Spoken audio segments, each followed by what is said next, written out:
It's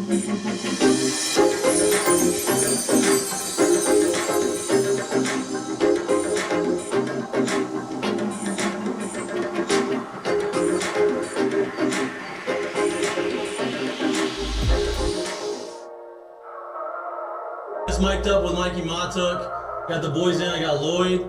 We got J. Mitch. We got Jackie Boyd.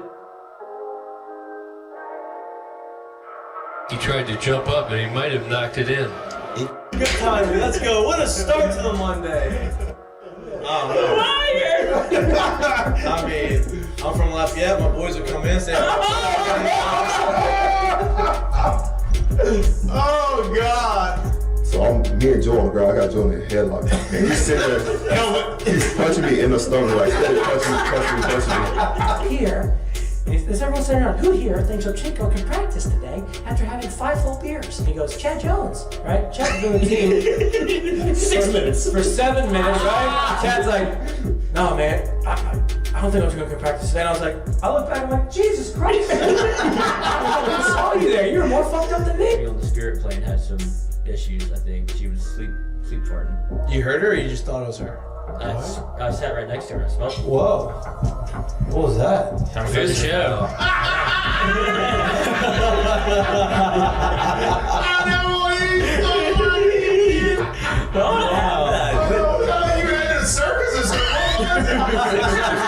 late. Like, I don't even know what I'd be doing.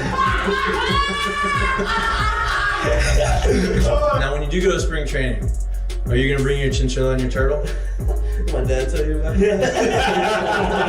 The SEC is, God, they hate fat people. I mean, I get crushed for that. You know what I mean? It's like, come on, man. Hey, just the South, bro. You got a bunch of food down here. Like they should.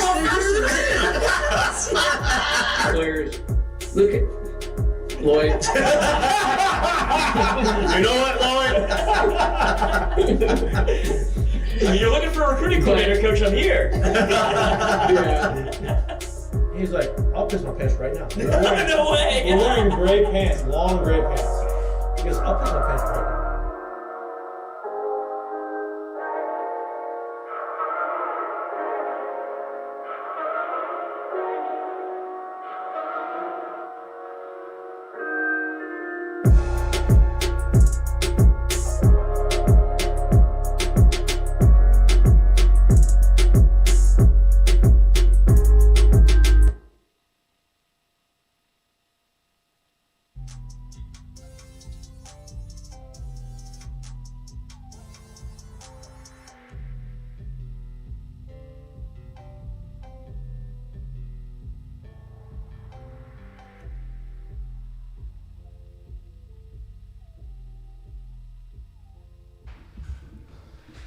Hello, hello, hello. Welcome back to Mic'd Up. Today is Wednesday, December 13th.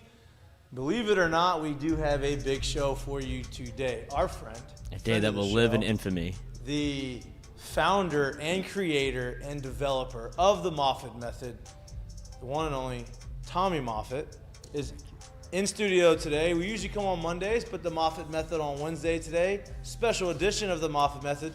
The last day of the Moffitt method, but that's okay because he's on to bigger and better things. He may have been life. Busy on Monday. Busy. Look, and he texted me, hey, very cryptic, but, you know, reading between the lines and kind of understanding what potentially could happen.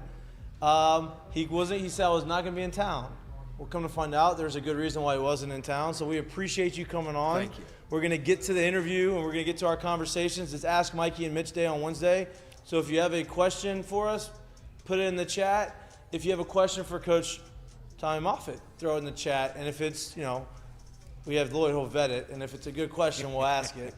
Which I don't know if that's a good idea either, let Lloyd vet questions, but we're going to figure it out. We found that out already. It's We're going to figure that out. We have Joe Schwartz of the women's basketball team coming on the show for a little bit towards the back half of this first hour to talk about their record-setting win, 89-point victory.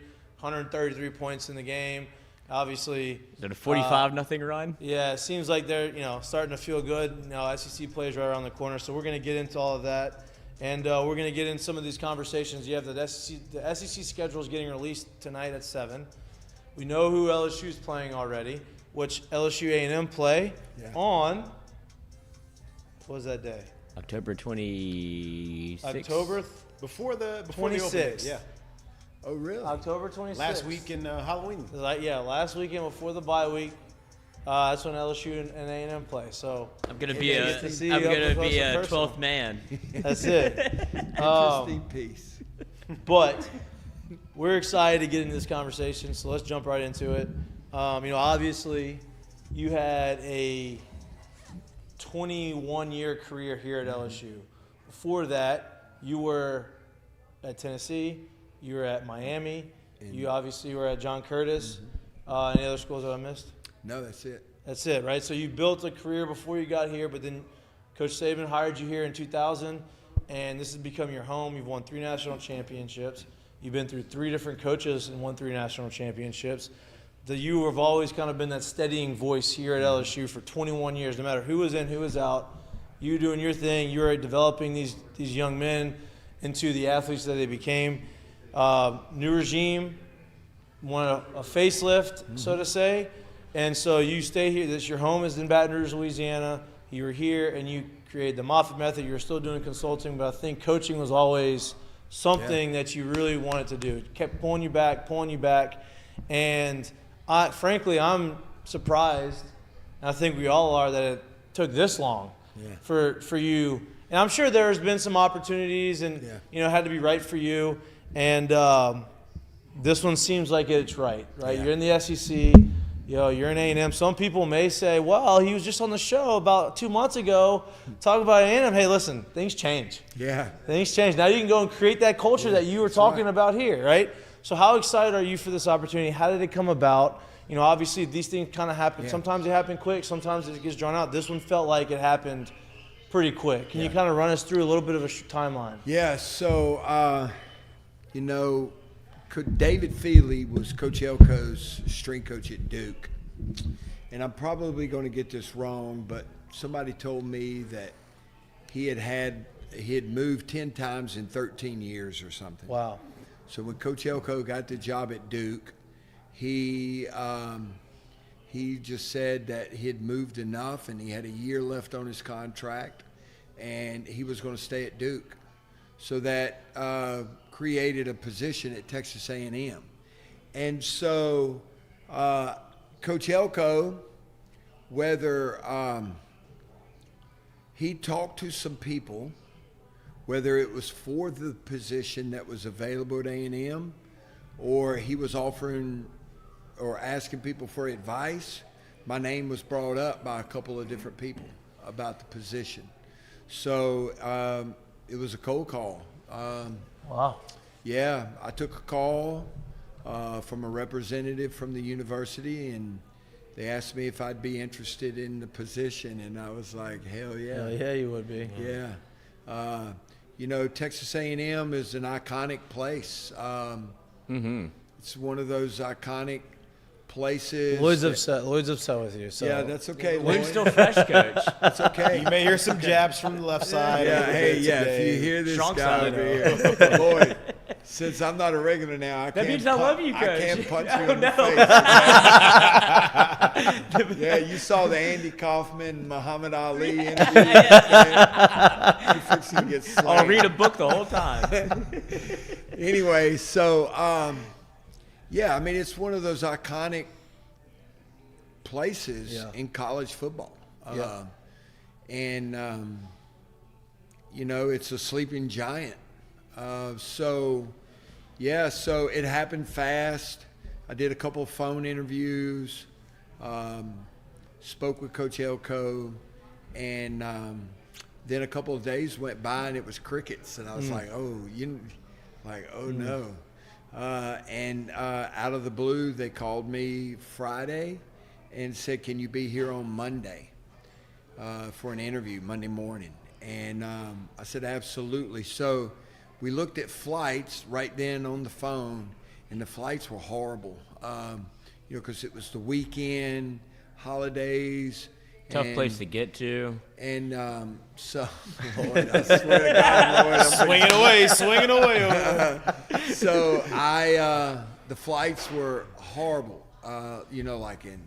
From the time I left my house until I would have pulled up to the hotel, you're looking at 8.5, 9, 10 hours. So, because it's the weekend, Right. So I said, shoot, I'll just drive. And they were like, are you sure? I said, yeah, I'll drive. That's what I've been doing for the last 2 years anyway. Right. So hopped in my car Sunday night, drove over there, got a good night's sleep.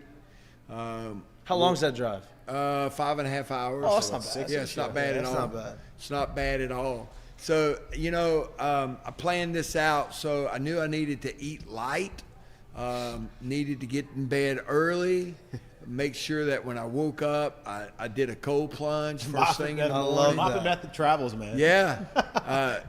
Did a cold plunge, and, I followed my procedures. Uh-huh. But that night, so I knew I wanted some authentic Mexican food. When you're in Texas, you better go find some authentic Tex-Mex. So I asked the concierge. He kept recommending all these franchises. I said, no, I want to eat where the locals eat.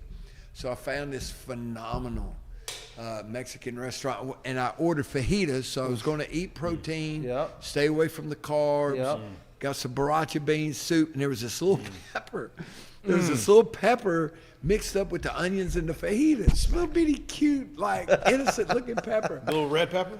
Yeah, just a little bitty pepper. I ate that pepper. They kicked your ass on. My Smacked you. face melted. Back to the cold plunge. You want authentic? You got I it. was like, Authentic as you I'm can get. fixing to have to go to the hospital.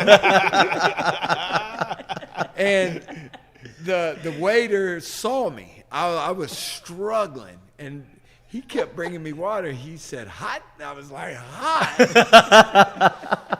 This is the hottest pepper I've ever eaten in my life. I swear I thought I was going to have to go to the hospital. It couldn't be too smooth. You know what I mean? You had to have something to keep you back, to get you back down. Okay, to I got to ground lock it me. back in. It grounded me. No doubt. So I finished my dinner and went back to the hotel, went through the PowerPoint one more time, Sweated it watched out. a little TV, and crashed. Woke up next morning, cold plunge. Let's go. No, I was just gonna say I think that was Lloyd that actually slipped the pepper. Yeah, That's it. Lloyd tried No, to but he was on the sabotage trip it. with you. Yeah, that's what Yeah. he was doing. 5-hour I think drive that was nothing. going on. You talked about A&M being a sleeping giant. Yeah. Right. I think we all know that. We all know, they bring in talent. They're in Texas, so it's you have Texas, you have Oklahoma. You can come and try to dabble in Louisiana, but you're in an area where it's talent rich. Yeah. And it feels like A&M over the course of their time in the SEC has underachieved a lot of times, right? And a lot of those times seems like they've kind of been out physicaled by some other teams. Feels like they've been out conditioned by some other teams. Feels like they may start off strong and kind of falter down to the end. I think a lot of that has to do with some strength and conditioning. So you being one of the most known commodities in the strength and conditioning world, right? Having the background you have, having the resume you have, knowing that you like challenges, how excited are you to go and take this and say, hey, I know you're a sleeping giant. I know that I can help. I know that I can create a culture and an atmosphere within A&M to get us to get them to the next level. That's, so for 2 years, I did everything that I could to fill the void. Right. So my analogy was, when people quit smoking, they turn to something else like food, and they gain a bunch of weight. So I took every minute. In fact, someone said, "So you're getting back into it," and I got pissed. I was like, I never got out. I took a month off after I got let go at LSU. And then I spent every day when I woke up, first thing in the morning, the first thing I thought of was strength and conditioning. The Moffitt method, the podcast, that kept me engaged.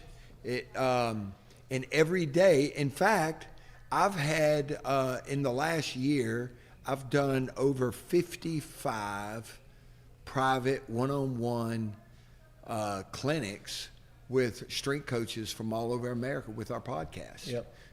And I asked questions before the podcast, during the podcast, and after the podcast for me. That podcast, although it turned out to be great. In fact, I've had people text me and say, please don't stop the podcast. Right. Like, are you going to keep it going? Yes, we're going to keep it going. Now I got to change the format a little bit, you know, so Yeah, you're because I'm telling going to me. be busy. Right. So we're probably going to have to change the format because I'm going to be so busy. But yes, I'm going to continue doing it. But it was continuing education for me. That podcast, although it's good and people enjoy listening to it, I did it for me, and I was engaged. And so when I went on my interview, I felt like I was confident. I knew what I was doing, and I had a great presentation. And I've already got the program. I mean, we're ready. I am ready to go to work like now. If Coach Elko would have told me, hey, we're starting on Wednesday, I would have been ready to go.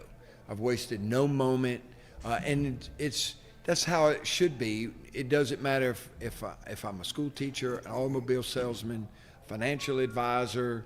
It doesn't matter what I would have done in life. I was going to be prepared, and I feel prepared for this opportunity. We're going to get to work in the weight room. The big guys up front got to get stronger. You know, it's just like any program that you inherit. There's issues that have to be worked on. Coach Elko, something that's big for Coach Elko is culture, bringing back a winning culture. And they did that at Duke, and he's got a formula. Very impressive man. He's a Penn graduate. I think he majored in history. So, you know, I'm a PE coach, you know. He's not. I mean, this guy, I went to Tennessee Tech, which is the University of Tennessee, but this guy graduated from Penn University. Yeah, so he's smart guy. Very smart, very smart. He's enthusiastic. He's energetic. He knows what he wants. And our goal is to develop a winning culture on and off the field, resilient, tough players, get strong up front, and they've always had great skill position players. I think, you know, the defensive line, like every time we played A&M, I'd look across the field and go, holy mackerel, look at the guys that they have. And the team was 7-5 this year. They're close. It's not a big rebuilding project, I don't think. Right. We're going to approach it. Me and my staff, we're going to approach it just like we approached every day at LSU. We're going to bring the energy. It's our responsibility to calculate an attitude that we want our team to have, and we have to have that attitude first. And that's what we're going to do. Coach, I don't want to speak for you, so I'm going to kind of leave some of the details out on, I guess, the question that I'm going to give you, just because I know the kind of competitor you are. But timing and place means a lot. Knowing the time that you spent and the time frame that you spent at Miami, knowing the time and the time frame that you spent at Tennessee, and then obviously all the time you spent here. You just spoke to the sleeping giant you see it as. With the opportunity of what you think that place can possibly be, how important and how excited are you for this opportunity, knowing that what you're getting yourself into here? Yeah, that's a great question. And, everything is about timing. There are certain jobs in the SEC. There's a school in the state of, I can't even say. There's a school that offered me their head strength coaching job 3 times while I was at LSU. One school in the SEC offered me 3 times. And I turned them down all 3 times because of time. Hell yeah. Yeah. And, I had plenty of opportunities to leave. And since I've been out, I've had opportunities to go coach at places, and the timing just wasn't right. They have all of the resources that you need in order to be successful there. Like you said, they have great players in the state. They have big guys. They got fast guys. the opportunity is phenomenal. You know, there's no East and Western Division now. I looked at and there was kind of a mock schedule, you know, based on the teams that had been announced that, you know, you're going to play. And then there were some slots that were still open for dates. You know, they opened up with Notre Dame. That's going to be a huge game. But I still think that the talent is there, the portal. They have the NIL money to make things happen. And Coach Elko is working his butt off. That's why it took so long, and it felt like it happened overnight. But it was kind of this slow process from the time of the first phone call until yesterday when I signed my contract. It felt like it happened in a matter of hours, not days or weeks. But that man's been busy. And you're about to get real busy. Yeah, I'm about to get real busy. When do you move over there? When do you go? Well, so we have a recruiting weekend this weekend, and I'll be there this weekend for that. And then I get to come back, and then because they're there practicing and preparing for a bowl game. And so our first meeting is December 30th. I don't even know what day it is. They said, you know, be here on the 29th, and you know, our first meeting is on December 30th. School starts on the 16th. Because, you know, there's discretionary days and compliance and all of that stuff. So our first workout will, you know, be based on the discretionary weeks that are involved. So it could be the 16th or it could be the following week, which I think is the 21st, 22nd. So I don't know when the first workout is going to be, but I'll have my staff together there. We'll be together for 2 weeks. The first week, you know, we'll spend a half a day with athletic training. So we've talked about it here on the show. So what we'll do is develop a player profile for everybody that's on the team, their strengths, their weaknesses, their injury history. We'll talk academics. We'll set the schedule. And then we're going to have to work on the weight room. We got to do an inventory, find out, you know, we got to go through all the closets. You know, it's pretty neat. Last night, Greg Stringfellow texted me. The equipment manager there is an LSU guy. So Greg texted me and go, hey, you want me to send your sizes to Goose? And so Greg hooked me up with the equipment manager. So we've already talked about, you know, because we got to go there and crawl through every closet, find out what we have, get it ordered. So that first week is going to be a lot of organization, and planning workouts and knowing, you know, how many workout groups we're going to have, how long they're going to be. It's just like the Moffitt method. Right. I mean, it's just I'm going to be doing the same thing for Texas A&M that we do for every high school. And then that second week we're there as a staff. We're going to do all of our staff in-service training. I have a guy that's going to be a GPS guy. I have a guy that's going to be in charge of the velocity-based tracking. We have somebody that's going to do the force plates. And what we do is everyone has a specialty, but then he teaches everyone on the staff what he does. Right. So, you know, we'll be doing all that staff development that week, and then hiring interns. We're going to have 5 interns. Lloyd, there's a spot for you, Lloyd. Sleeper cell. I don't know where we'll put you. In the corner. Yeah. Tied up. Mike Leach at Texas A&M. Put your nose in the corner. Towel guy. Towel guy. And the guys that are late, just go meet Lloyd guy. in the corner. Yeah, so, full Connor Stallions. So we, you know, we got a lot of work. That's got to get done in those 2 weeks. But, I mean, I've already been working on it. Like, I'm ready to go to work today. Yeah. Let me ask you this, because, you know, a lot of times you have coached a really long time and then you're out for a little bit, right? Yeah. When you're in the middle of it, every year you're learning, you're evolving, you're understanding new trends, the new research comes out and says, okay, this is good, let's add this in, let's incorporate this, you know, but you're working. So you're recruiting, you're training the guys you have. Now with NIL and transfer portal, keeping guys there, trying to keep them there, all these different things. So it's really hard sometimes to take a step back and kind of reevaluate. You've had 2 years to do that, right? So the Tommy Moffitt that is going to Texas A&M, the same Tommy Moffitt here, but I would imagine that you've gotten even better at the education, the stuff, and the knowledge that you've learned over 2 weeks because you've been able to step back and see it from a different perspective.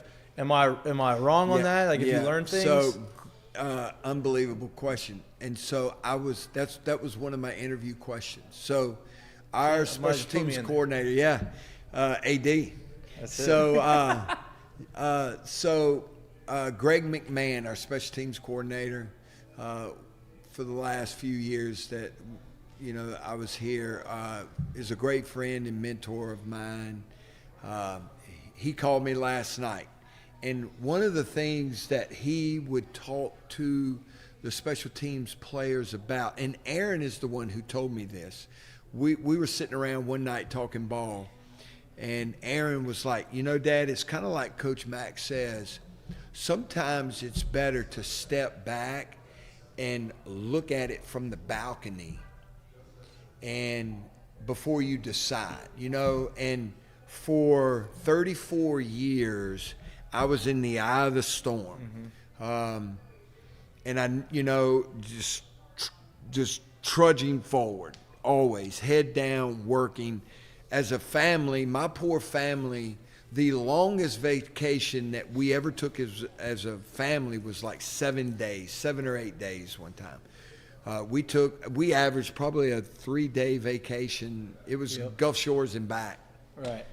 So it's been great these 2 years to step back and look at everything from the balcony. And I had passwords. Like, I have friends and former colleagues out there that gave me their passwords to their technologies. So I could log on to the stuff that they were doing and see what they were doing and then read about it and take my time. Those guys, after leaving LSU, they really did a good job of doing the same thing because, the pace and the intensity that we worked at from 2015, 2016, because we kind of had our backs against the wall there for a while, right. And then we won the championship in 19, and then after that it was like a tsunami hit, you know? And so we were just trying to stay afloat. It felt like we were just trying to stay afloat at times. So everybody on the entire staff has really done a great job of researching and validating what we did. And so that's the thing. Everything that we're going to do and everything that we did before was validated via science and all the different technologies, and it was all based on evidence. But I think now, not only me, but the people that I'm targeting have a much better view of what we did then and what our goal is to do now. And that's the important thing, is to make sure that everything that we do in that weight room is evidence-based. And now, it's going to be hard. There's going to be some difficult days. And the only way to build toughness, resilience, and that mindset is that you push these guys and they have to peel themselves up off the ground, take another step, and just keep going, because that's the way college football is. And so we have a lot of work to do. I feel confident in who I am as a coach, and I feel confident about my philosophy and everything that we did in the past. We validated it. There's going to be some new wrinkles that I've picked up on, and like I said, I've recorded over 55 podcasts, and I still have those, and I've watched some of those 5 or 6 times. We're releasing one next week that I've listened to 5 or 6 times now. Really insightful. Yep. And some of the high school coaches that I've had have been phenomenal, because in high school it's a little different in college, And high school coaches aren't afraid to try new things. And so I've picked up some good stuff from some high school coaches that I shared with Coach Elko. He loved the ideal. So it's going to be a blast. I'm looking forward to it.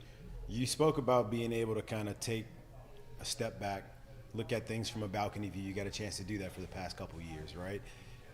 I have no clue who and or how many and or if any, but I can only imagine in a situation where you're going to a completely new place, there has to be a familiar face that you're going to bring along with you. Yes. Now, this isn't about who, but Yeah. it's more so about those familiar faces have gone other places in their career. They've been able to see things, do things, and view it from a different view. Yeah. How excited and what are you like most excited about being able to get those guys back in the same room and be able to kind of work forward on something Yeah, new? so, the first thing that I want to make sure I do is hire people that have great character. You're the second person that's told me that this week, Yeah. too, by the way, so Yeah. just kind of letting you know. I'm hiring people that have great character first. I want to hire people that are very smart, people that are smarter than I am, and then work ethic. I can teach, and this is I'm going to quote Coach Saban, you can teach anybody to bench press. And, so I feel like I can teach anyone to coach the squat, the power clean, a sprinter's stance. That's the easy part.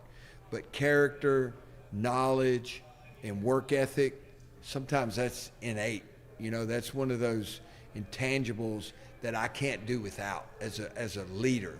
And that to do the job that we've got to have, those are the top three things: character, smarts, and it's not what you know, it's the ability to learn and be willing to learn new things and broaden your horizon. And a lot of times people are so they get so focused and dialed in on one particular way of doing things, they're not smart enough or willing to venture outside their comfort zone and learn something different. And that is something that I felt like we always did in the past. And those three things are the most important thing about who I hire. And then the rest of that stuff would be easy. Coach, look, I know you're a busy Look, man. this guy right here knows a winner. She loves it. Yeah, she knows a winner. That's your yeah. That's Well, she your, was that's over your here friend. earlier, so She just Look, I know you're busy. I know I want to keep you long. Yeah. I just have couple more questions, Yeah, and no, then it's fine. we can It's go. Obviously, you spend so much time here. I know a lot of people probably are listening or watching, and like, well, is he gonna is he uprooting? Yeah. Is he moving everybody? Is he gonna move? Is the home gonna be A&M? I feel like home's here, and I think that there's a way that both can coexist. Is that kind of how you're feeling? Yes. One of the reasons why I stayed here was that so my three boys could graduate from Catholic High in LSU. That was important to me as a parent. I did not want to move my kids around all over the country. My wife and I have a lot of really good friends here. I've lived in Louisiana longer. I'm from Tennessee, but I've lived in Louisiana longer than I've lived in the state of Tennessee or any place else. So this will always be home. We will never sell our house here in Baton Rouge. But I am going to buy a house in College Station, and I'm going to fill it up with furniture, and I'm going to put a fence in the backyard for Boone. And I want, Aaron and Brady, Clay, Brooke, and Jill to come and visit. I called my buddies at Might be your hardest recruiting battle. Yeah. So so I'm in two hunting camps. Right. One in St. Francisville and one in Point Breeze. Point Breeze is just north of Morganza.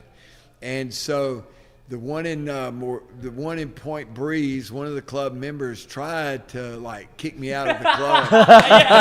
Yes! Strong arm you. Yeah. They tried to kicked me out of the camp, and I'm not going to mention his name, but He knows. he's a good friend of mine, man. He knows. Oh, he's pissed. I guess we're ex-friends now, but the other guys in the camp stood up for me, so I'm going to keep that camp. The one in St. Francisville, Thompson, the boys from Thompson Creek Bottom Hunt Club, we're tight. I'm going to keep my club memberships.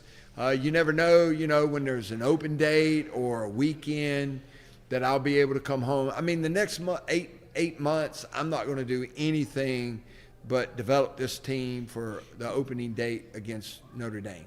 And I'm not going there, 8-4. Like, I was never satisfied with a regular season 8-4, 7-5. That's not me. Right. 9-3. That's Dobo.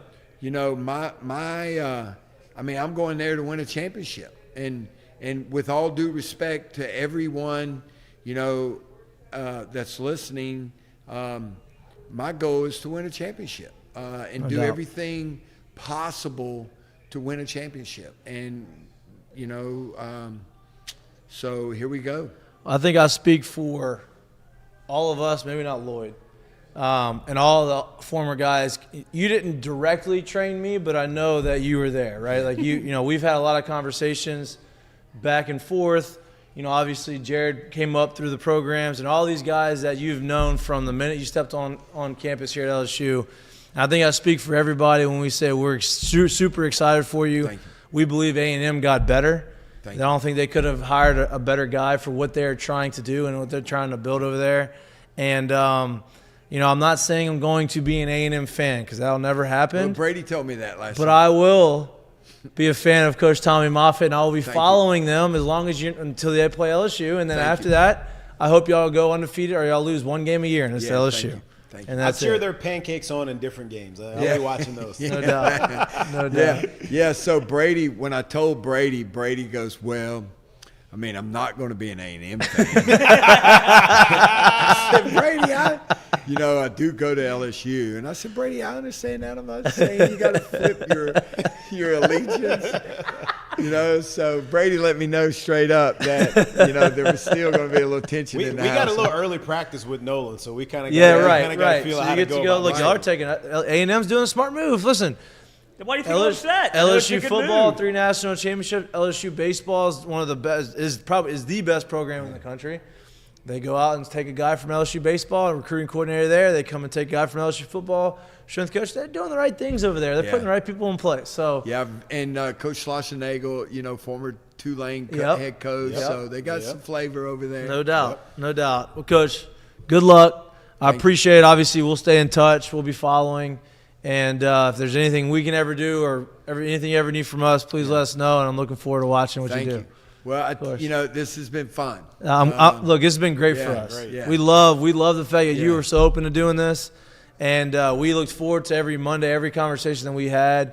I learned a lot. You're kicking my ass with the Moffitt method right now, which I love. Good. As long as you continue the putting my Moffitt workouts out there, we're good. Anywhere. Okay, good. Yeah, good deal. Appreciate you. Good luck. It. Thank you very much. Of course. Coach, if you want to stay in that hunting camp, that October 26th game is going to be very important. Appreciate it. Thank you, brother. Good luck. Appreciate it. We'll talk soon. Lloyd, he did good. I'm surprised he didn't punch you. All right, peace out. Hey, Coach. Hey. Oh, man. They plucked a good one. They got him. They did the right thing. And here's the deal. I'm not going to say it because that's not, or it wouldn't be right for me to say. I do know the team he's talking about. They turned a job down 3 times. I do think I have a very good idea. Process. He didn't give you one. He didn't give you any details. Yeah, I do think I have a very good idea of some of these names. I think may. I think LSU fans would be very happy that he did turn them down. That's what I'm saying. 3 times. There was a team that lost a strength and conditioning coach. The position was open for a while. Yeah. So here's the deal. People are upset. I think some people are upset. They're trying to spin it into a. Oh, he doesn't know, and he's old. He's kind of outdated. Look at LSU the all last this 2 kind of years stuff. he was there. I disagree with all of that. Right? I think that what he does, there are things in the strength and conditioning world that are going to always be constants, right? Like these are things that if you do, you will get faster, you will get stronger, you will become a better athlete, and you'll be better equipped to play football.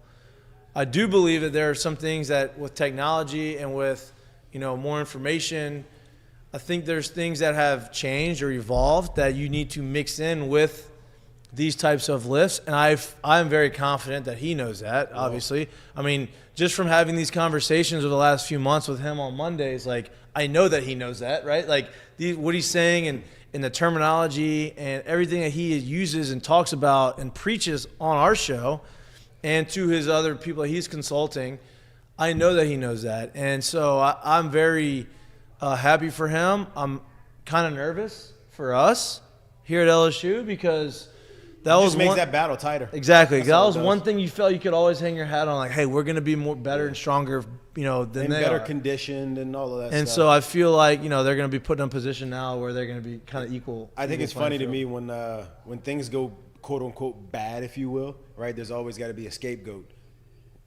The tape is or the notion is whatever it's been those last couple years he was here. Boy, nobody had a problem with what he was doing in 19, huh? Right. Those guys were conditioned well enough and good enough to play then. So unless the strength and conditioning game in the last 2 years has absolutely flipped on its head and everyone who was before that no longer knows what they're doing, which is obviously not the case, there you go. Named the 2019 Strength and Conditioning Coach of the Year. Is that pretty good?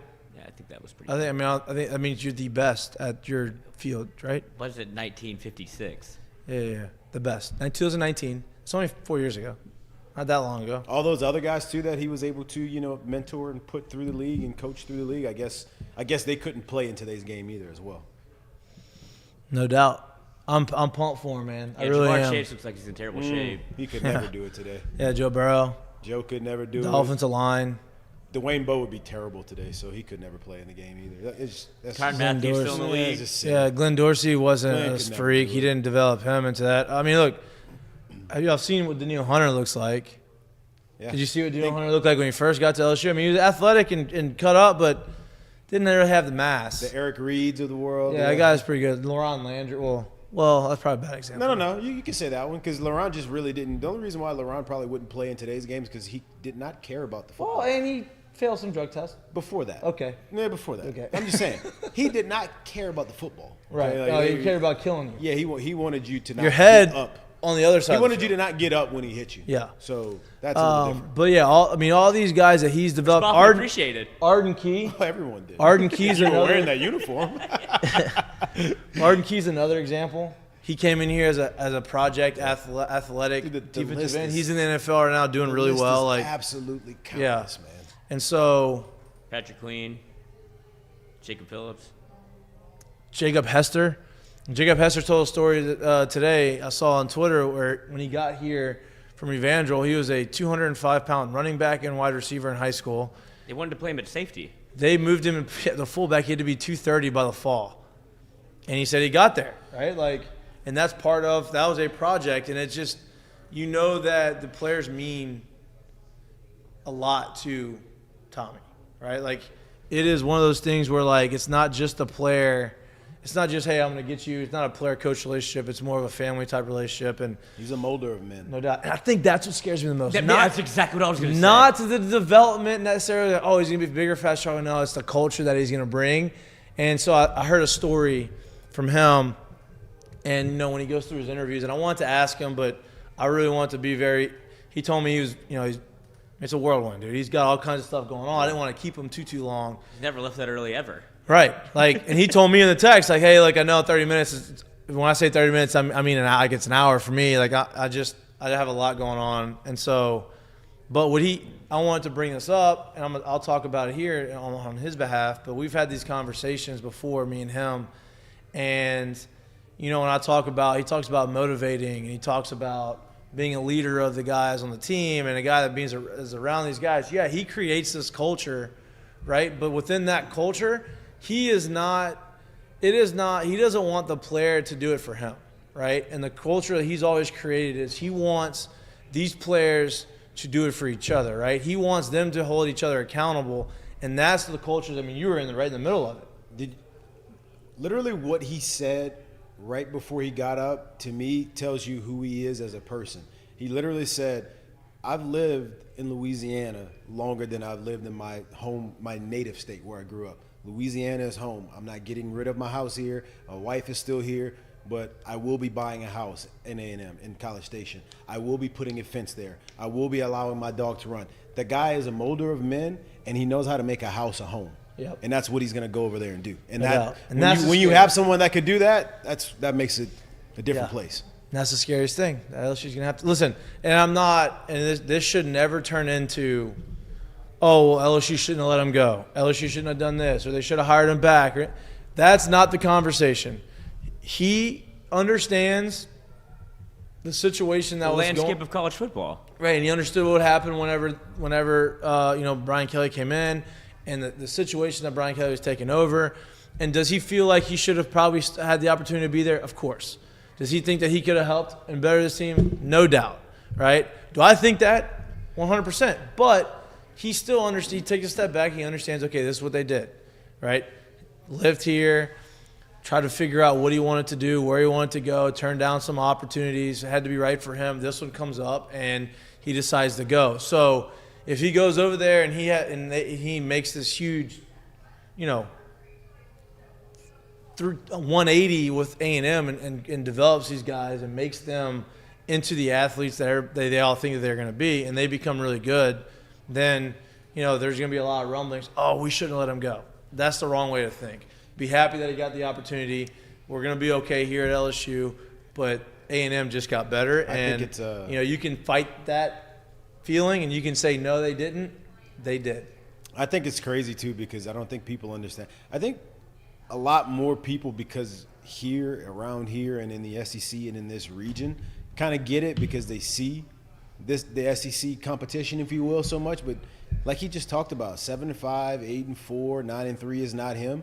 So if you're able to add a guy like that and you're able to, let's just say he's worth 2 to 3 wins, well, then you're talking about teams that are going to be playoff teams from here on out, right? And that's the kind of guy that he is, and that's the kind of culture he creates. But that's where the gap, quote unquote, is, if you will, in this conference. That's just what it is. It's not really a gap. You know what I mean? So no doubt. He said, they're 7-5. Listen, you watched A&M play, and you're like, oh, A&M, they're 7. They're not. Listen, they're 7-5. They easily could have been 9-3. LSU was down 24-14 in the fourth. Yeah. Right. And what was the final? 45-24, right? Why do you think that was the case? Maybe they got a little tired, got a little worn out. Maybe they got out physical in the fourth quarter. I leaned on a little too much. Doesn't seem like that's probably going to happen as much anymore with Tommy over there. Not over his dead body. No. That's the scary part. And that's the scary part, right? Because it's not a lack of talent. Not a single chair is safe in that room. And it's not lack of talent. It's just a lack of preparation in the strength room, or maybe in a lack of mindset from the head coach, kind of in a sense of pushing the strength and conditioning part and making it a priority, right? There's been rumors from starting from someone that some guys didn't, were okay not having to go work out, right? And there was rumors from like when Jimbo was there, he kind of just let it go away and do whatever. And if you don't have that from the top, how do you expect your strength coach to be able to have that effect on the players? You don't. Seems like Elko understands that. You saw what he did at Duke. I think that's also, people were like, oh, it's not a sexy hire. I think that was a great hire for A&M. I really do.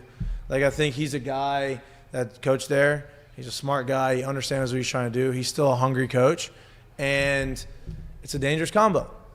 Combo. We'll find out October 26th. We will. And the other thing that I'll say is for the people that are, you can call us like Moffitt homers, whatever, Moffitt, Mafia. Is that what people are saying in there? Of course. It's everywhere. But like every LSU, like the same thing happened to T-Bob today when he was like heaping the praises on what Moffitt did for him whenever he went to LSU. Look at like the landscape of college football and where he's going and what he can do. And look at what happened at LSU his last 2 years. It was the COVID year. And then you talk about not having it from the top. Ed Orgeron kind of lost control of what was going on around him. It became a very hot like the temperature became very hot in Baton Rouge very quickly for somebody that had never Right. had that much success before. So it's easy to lose sight of what you're trying to accomplish. And Tommy was trying to hold that thing together. In 2019, they had 100% attendance for every workout throughout the year. In 2021, he said it was like 65%. And that's something that comes from the head coach, not the strength and condition coach. Like, I don't know what to tell you. Right. Other than, like, hey, if the head coach can't get you there, what am I supposed to do? And you know what? We are Tommy Moffitt homers, and that's okay. But I mean, we're also not, two guys that played for the man from Right. between T-Bob and Jared Mitchell. What no more do doubt. you want? And we're also not just saying it because blindly following him. Like, we are homers for a reason. It's because what he did for us He was here during the golden age was of LSU. Yeah, It's kind of hard. It's kind of hard to He gave us success. It's kind of hard to call someone a homer when he was here before I was here. He was here after I was here, right? When you watch someone who's been literally at the center of a lot of the success that's happened here, I'm confused as to how you look at that man and be like, yeah, he's the problem. Yeah. It's probably not part of the problem. It's probably, I'm not going to sit here and say that all of those situations are follow that guy like he's Jesus, but he's probably got a lot more to do with the success than he does to do with the failure. No doubt. No doubt. It'll be fun to follow. Obviously, like I said, I wish him the best of luck every game except for LSU. But the show must go on. We must move on to our next topics. We have a lot to talk about. I know they're talking about the schedules are coming out right now. As we have our next conversation, maybe we can on the web and try to find like some of the big game matchups that got If we're going to announced. drop LSU schedule quickly. You want me to do it right now? Yeah, why not? Before Okay. they get to it, they're Okay. on Vanderbilt right now. LSU, are you okay with that? I'm perfectly fine. Okay. I mean, he's Our gonna go to next, the like games. Joe Natty, He wants to Ratty go to the Natty is in the house. He's going to talk about LSU's close game. They narrowly escaped the game against McNeese. Almost scored 200 points, it feels like. It was 10-10 at one point. Look, McNeese let you know about it on 10 Twitter. to 10, and then they went on like, what, a 52-0 run or something? 42-0 run? 47-0 at one 47-0. point. 52-2. It was a Yeah, lot. it was. They did what they needed Hey, to do. McNeese got me. They made me log in and go find the game with the 10-10 tweet. Then I was like, okay, this is over. Yeah, over. But we're going to get into that. Obviously, we are homers for Kim Mulkey and the women's basketball team. But we're going to have these conversations. Before we get to that, let's talk about LSU's schedule, which is a little bit of a doozy. Oh, it's out? Uh-huh. Oh, boy. 9-1. So Labor Day weekend. Never forget. Vegas. Las Vegas against USC. Love that. Where? You think people go to Vegas? Las Vegas. You think Viva. people go to Vegas for Labor Day when they got some time off? I may make some phone calls in the next couple of days to see if what the room situations look like over there. I'm going to use every connection I have to make sure I get the best rooms available for me. I know a guy that stayed at the Bunny Ranch. If you want to review. You have a guy that's staying there or stayed there. Stayed there. Wow. I'm sure that won't be booked. I know How a guy was that it? stayed there, too. I don't really know him. We'll but talk I know about that of a later. guy. That's crazy to me. Uh-huh. He called into the show. Not this show. No, the morning show. Who, Lamar? And talked about it. Yeah, he rated his experience. Said definitely worth the visit. I mean, It's very nice. I'm sure. Very smart. Talented. Expensive? Not so much. Okay. Can be if you want it to be. Okay. Lamar Odom, expensive. Okay. Be if you wanted to. Game two. LSU is at home against Nichols. Okay, so you got that one. Then the game 3 on the road, playing Beamer ball. Going to play at South Carolina, which LSU hadn't played at South Carolina in a minute, I feel like. Like at South Carolina, right? I think last time they played South Carolina was at home. Yeah, that was the Jersey game after the hurricane where Leonard Fournette tried to auction off his jersey. It was like an 11 a.m. game. Yep. And he And went nuclear. instead they say no. Yeah, and which then is they stupid. said yes. And they say yes, yeah. Like, wait, egg on our face. So then you have USC in Vegas, you have Nichols at home, then you're on the road at South Carolina, so that's your first SEC game. Then you come back home against UCLA, so you get another Sissy Blue. well, you get another team outside of the conference. So you go conference and out of conference, but obviously a major team here at home. Then you play another game at home and not the end of September 28th against South Alabama. Then you have an open date. This is where it's going to get people aren't going to be used to this. You have 2 open dates on the year. So 10-5 is open. Then you have Ole Miss at home.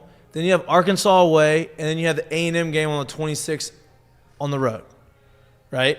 Then you have another open date, which is still falls right before the Alabama game. So they kept that. They kept the LSU-Alabama game the day after or the week after, I guess. Well, it's not Halloween weekend anymore. Yeah, you play Halloween weekend, then you're off the next week, and then you play Alabama. They start that off week. That's at home. Florida the next week away. Vanderbilt at home. And then we finish the season at home against Oklahoma, which I think is pretty cool. I wish the A&M game was still the last game of the year, but it's a pretty good schedule. That's a pretty tough schedule. You got obviously hard conference schedule we have Oklahoma coming in, and you have, the normal SEC schedule, but then you got the USC and UCLA mixed in there too. It's a tough schedule. Yeah, I think they balanced it out with I'm not taking shots at Oklahoma, but it could have been Texas, which is a team that's in the college football playoff and I think it sets up better for the scheduling season for the next year for Arch Manning to come back to Louisiana maybe and have that game at home for LSU, or LSU go to Texas. No doubt. Texas still owes LSU a home game whatever. After 2019, 2020 got canceled because of all the things that went around that year, but they were supposed to come visit. Happened? I don't know, some variant. Something happened. Something happened. Mac Brown went to North Carolina. But he did well there. But I think an Arch Manning homecoming is probably something that they have circled on the docket, and I think Georgia is the team that's catching the brunt of what their schedule is going to. Isn't Georgia playing Alabama this year? Yeah, they're finally getting the big bad West coming and blowing their house down, and we're going to see how they. Yeah, because I feel like Georgia kind of got a little. Look, they got used to what the East was. They've been the best team in the country for almost 3 years, basically 3 years, right? They should be in the playoff. No doubt. I feel like they've kind of gotten the easy side of the SEC, right? The East has not been strong, right, since they've really kind of gone their thing. Now, look, they've earned it. They've won. They beat Alabama in the SEC championship game. But now you're going to have to start playing some of these West teams that usually beat up on each other. What's that? They've got a brutal schedule. Oh, yeah, they gave them all You want to read it out there for us? Who they got? They open with Clemson in Atlanta. That's a home game. Well, actually, that'll be split 50. Tennessee Tech, at Kentucky, at Bama early, September 28th. I love that it's early. Yeah, they want them both in. Yeah. Auburn, home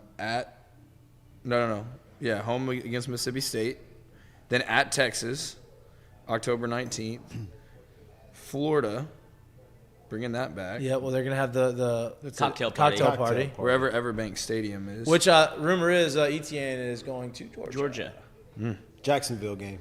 At Ole Miss. So they're playing all the West teams. Yeah. I mean, at Bama, at Texas, at Ole Miss. Come join. Come see what we've been dealing with forever. Yeah. Tennessee, UMass, and then That's Georgia a tough Tech. schedule. What they've had as a schedule is usually what Florida had for. So when Florida was really good, not to say that they were not really good, but they had the same kind of schedule where it wasn't that It's crazy always on been that the side. East. Yeah. So that's not to me. That's pretty normal. It just kind of switched from Florida at this time to Georgia. Doubt. Now they get to play. They're playing all the West teams, but then they're playing a lot of the tough ones on the road.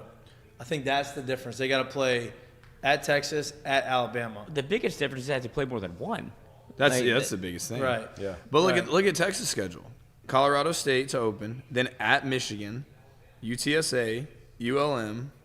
Oh, they're getting some cases. Mississippi State, Oklahoma neutral site, Georgia, at Vandy, and then they go Florida at Arkansas, Kentucky at A&M. They got I the think easiest that's an schedule in easy the schedule. country. I think that's a pretty easy schedule right there. That's what I'm saying. They're setting Soft Texas entrance up. to the SEC. Yeah. Going I think soft, that's a come I mean, out outside hard. of Georgia coming to, but you get them at home. You got Michigan. That's I get. cake. I mean, Yeah, that's a but- pretty. That Michigan game probably won't. Let's we're gonna get to see Michigan play New Year's Day. Let's just go ahead and hold off of giving them any kind of flowers until we see what they do. No doubt. Look, I even think. I mean, next year they're not going to be as good. J.J. McCarthy's going to be gone, right? Yeah. Isn't he in the draft? I think he might be back. He might be back. Yeah, if I was him, I'd come back. Scored one touchdown since old Connor Stallions. Yeah, it's harder to. He might be back without the same coach though, but he might be back. Right. But I think Texas is going to be able to put on a good show. Does the women's basketball scheduled the same You're way just that- jumping right into the show. You're good with that, Yeah. right? I mean, you're- yeah. Okay. I don't- But he's been to okay. plenty of football games. Yeah. I've seen him out there. But do y'all schedule the same way that football does, where you have these maybe out-of-conference games like a Michigan, or if it's women's basketball, whoever like a top 10 team would be like scheduled 4 years in advance? Because now that's coming to roost for the SEC whenever you have, especially for LSU next year, you have USC and UCLA on the same schedule. And it's like, oh, let's throw Texas and Oklahoma in the mix. And I don't think that was on the docket whenever they scheduled these out-of-conference games. Well, UCLA is also going to be kind of in flux because I think that they're didn't Chip Kelly get fired? Yeah, but it's these big-name brands where you could play Chattanooga State. Right, and I know a lot of LSU fans are going to be pumped. They get to kind of have that revenge on, hopefully have that revenge on UCLA after what they did to us the first game of 2020. To the Sissy Blue. Yeah, Was that the Sissy Coach Blue, O yeah. Starbucks game? Yes. Whole team was out on scooters. Day of the game. He was gallivanting. We don't. I wouldn't say 4 Coach at years. Starbucks game. I wouldn't say 4 years out. A year or two, yes. Now for some of the like early season tournaments, like the Maui Classic or Bahamas or somewhere, you have to schedule a year or two in advance. But it's really not like that for basketball. It's the biggest deal we've found out is teams really don't want to play us. So our schedule last year, everyone talked about it being a cupcake. Well, no one really wanted to play us. There were some Pac-12 teams that we wanted to play early in the season this year that didn't want to play us. One that's in the top 5 right now. I mean, I think USC wanted to play them in Vegas, and I think they backed out of the game. But I think, to your point, like for football, it's a little bit tougher. 4 years, they schedule way out in advance. I remember taking a sports marketing class at Texas, and we were talking about scheduling, and Georgia 2025, I think, or 2024, was on that schedule, and that was in 2000, and I'm not going to age myself, but that was one of my first classes I took in college, and they were talking about how tough it is to Age schedule. yourself. How tough it is to schedule football games. I mean, they're 8-10 years in advance, but for us, it's like we try and do something around our roster. Like, for instance, this year, we're going back home to Baltimore to play Coppin State next week for Angel. I think we looked into playing a game in North Louisiana, either La Tech in Bossier or someone up in North Louisiana, so Michaela can kind of have a homecoming. We were looking into playing up in New York because we've got Aaliyah and Angelica from that area. So we try and have a good balance, and we also like to play in-state teams. I mean, you've seen the past 5 weeks we're playing Southeastern, UL, Nichols, Northwestern State. So McNeese. Yeah, you want to try and balance it out. But, yeah, 4 years is a little much for basketball. I'd say the most we probably go is 2, maybe 3 years. But, like, if you're doing a home and home, that makes sense. Or what's becoming more and more popular now is home, and then neutral. Yeah. You see that more in football, but I mean, like, I didn't realize this until today. I got a text. Our game on Sunday got flexed to ESPN. So we're ESPN at 2 o'clock on Sunday against Northwestern State. And, like, I guess it's proven that it really doesn't matter who we're playing against. Like, they want to see the Tigers they play. want to see the Tigers on let's national talk television. basketball, right? Obviously, I played McNeese. I don't think anybody thought that McNeese was going to win and upset y'all, but, you know, at the end of the day, you need to go out there and handle your business. Y'all scored 133 points. That's a lot of points. Yeah. I mean, that's the most points in history of Women's basketball at LSU. 89-point differential is the biggest differential in the history of women's basketball at LSU. How do you, as a team, like whenever that happens, you get through a game like that, great, awesome.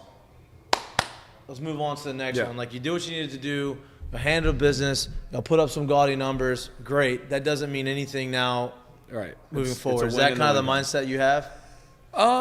Yeah, to a certain extent. I mean, I think last night was big for Aaliyah, freshman, number 1 post player out of high school. Has really kind of, I wouldn't say struggled to find her confidence, but it's tough when you've got Anissa Moore, you've got Angel Reese, Samaya was playing really well. And so you're kind of that 4th big. And last night you jump in to the game pretty early because our starters, and It's hard this time of year. You've got the holidays coming up. You're just finished with finals. I mean, we were asleep in the UL game. I mean, it was tied at halftime against Lafayette, and there's no reason it should have been.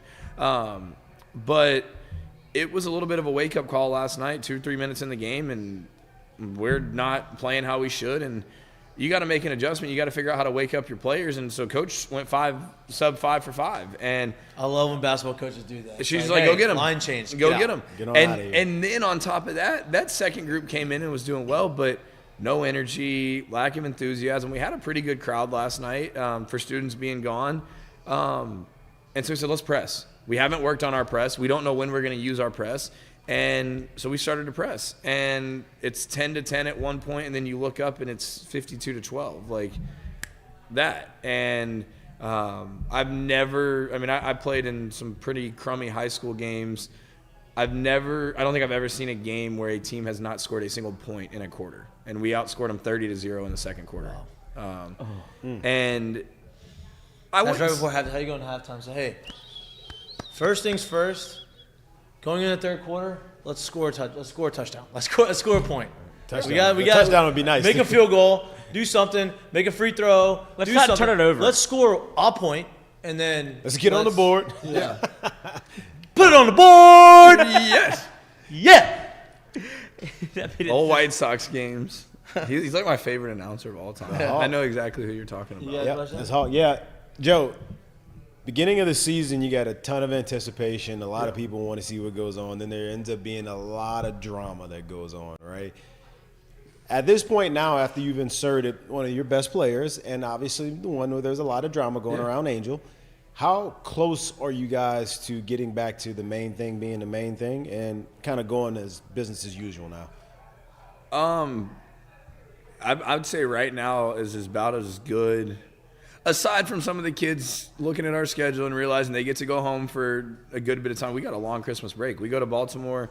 We're actually leaving on Monday. We play Sunday. We're leaving. We're going to practice here Monday, leave Monday, and spend 2 days in Baltimore, play Wednesday, and then we get off Thursday the 21st through the 27th. We got to be back on the 27th, and then we practice 28th, play on the 30th, and then conference play starts on the 4th. So what you're hoping for is, and I'm going to answer the question in a second. You hope your kids have that mindset that we don't need to get to Christmas break. Like, let's play hard these next 2 games, do what we need to do, take care of business, and then go enjoy it.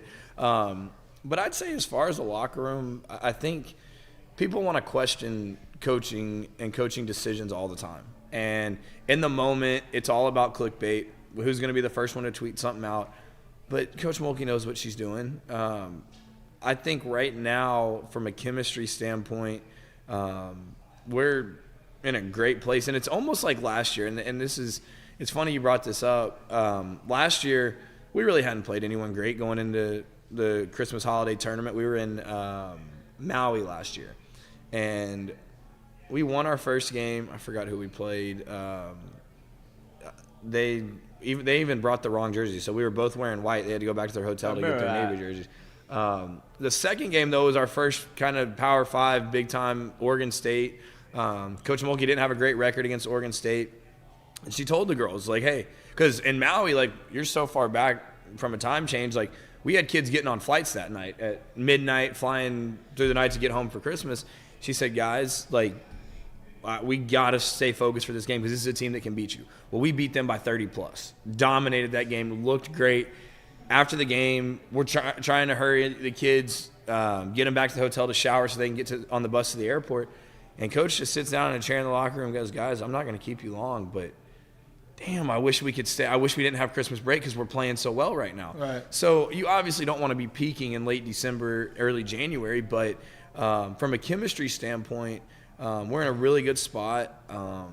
We're actually having our team Christmas party tomorrow, which is always a fun little event. And then Was Secret Santa going on? Actually, so we decided this year as a team that we are not going to do gifts for each other. Instead, we are doing a big Christmas boogie on Friday in North Baton Rouge. Christmas boogie. The Christmas boogie. There's going to be ice skating rink, face painting, haircuts, hair braiding. Whit Weeks is going to be there. I think painting your nails, whatever. And we've decided that instead of because a lot of our girls are in very good financial situations with NIL deals. They've decided to use their brands and platforms to help North Baton Rouge through the Dream Center and Healing Place Church. So we're having a big event Friday. I'm not exactly sure what the address is. This Friday or next Friday? This Friday. So instead of us doing Secret Santa on Thursday as a team, we've decided that the girls are going to go out and buy gifts. We've raised some money to go buy gifts. We're going to go do some shopping tomorrow, and just realize it's more of a season of giving than receiving this year. Now, it sounds like Nike's taking care of us a little bit. I think we've got some Nike gear on the way to bust out for the start of conference play. I'll be there. As far as us doing Secret Santa, the girls decided, let's help kids who really need it this year and try and make an impact in the community. I think last year this same event had about 2,500 kids show up. I think we could be 4,000 to 5,000 on Friday. So no doubt. I thought that was cool to see because I did a toy drive for a children's hospital when I was in college. We got all this per diem money, and our coaches didn't really tell us we had to do it. But I went to my team and I was like, guys, y'all are all going to be lottery picks, whatever. Like, send half your per diem. Y'all are all on scholarship. $400 or $500, and let's go buy toys. And by my senior year, raised over $20,000 for the children's hospital. Nice. So it's cool to see as a coach now, kids mature enough to understand, hey, I don't need anything for Christmas. Let's help people that may not even get one present. So we'll have our Christmas party tomorrow, and then what's the conference schedule look like coming up? So conference schedule, it's out, obviously. We open it's a week later this year. I think the past 2 years they had still had some COVID stuff in place, started it earlier in case you had to miss games because of COVID. But we open with Missouri at home on January 4th. Should be a good one. And how many games do you have like in between now and conference? So we've got Northwestern State on Sunday, Coppin State Wednesday, and then we come back and we play Jacksonville on December 30th. So 3 more non-conference games. This is the first time, I believe, since we've been at LSU that we've scheduled a non-conference game after Christmas. Normally we come in, practice 2 or 3 days, and we open with conference play. Could have done that this year, but I think with us having such a big break, I mean, you don't want to not play a game from December 21st to January 4th. That's just a long time off, so it'll be kind of a get-right game against Jacksonville. And then, we open with Missouri at home, Ole Miss on the road, and then I think we've got A&M coming to our place. And then, obviously, January 25th, I believe, is the South Carolina game at home. They've looked really, really good this year. And you don't want to look past anyone in the SEC. It's just like football, but it's tough to see our conference right now. Circle game. Yeah, but you've only got two teams in the top 25, I think, 2 or 3. But granted, some of these teams in the conference have had some brutal injuries. So have we. Samaya Smith, I mean, that hurts our depth big time. Ole Miss's point guard tore her ACL, so she's out for the year. Tennessee has a girl, Rakia Jackson. She's been out with a foot injury for 3 or 4 weeks.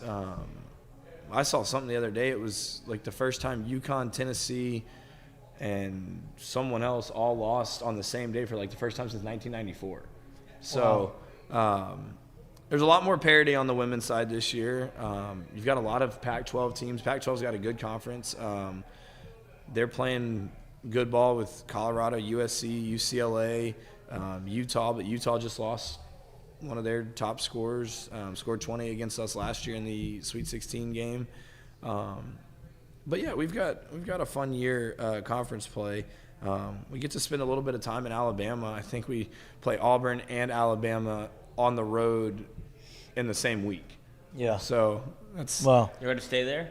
No, I think we're going to come back. I think it's a Sunday, and then we don't play again until Thursday. So.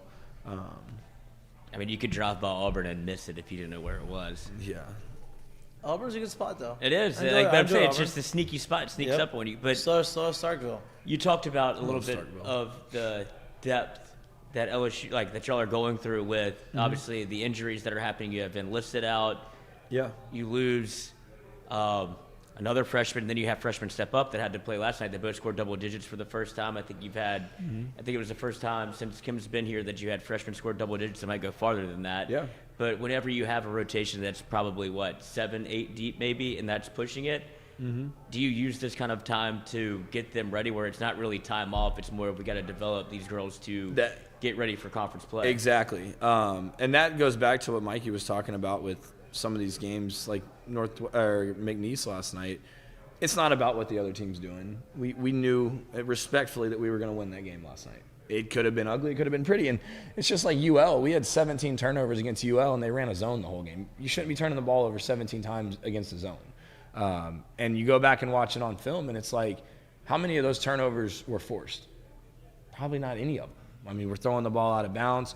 We're trying to make flashy plays. But you learn in this time of year, you either build good habits or bad habits. And against some of these lesser teams, you don't want to build bad habits. You want to run through your offense.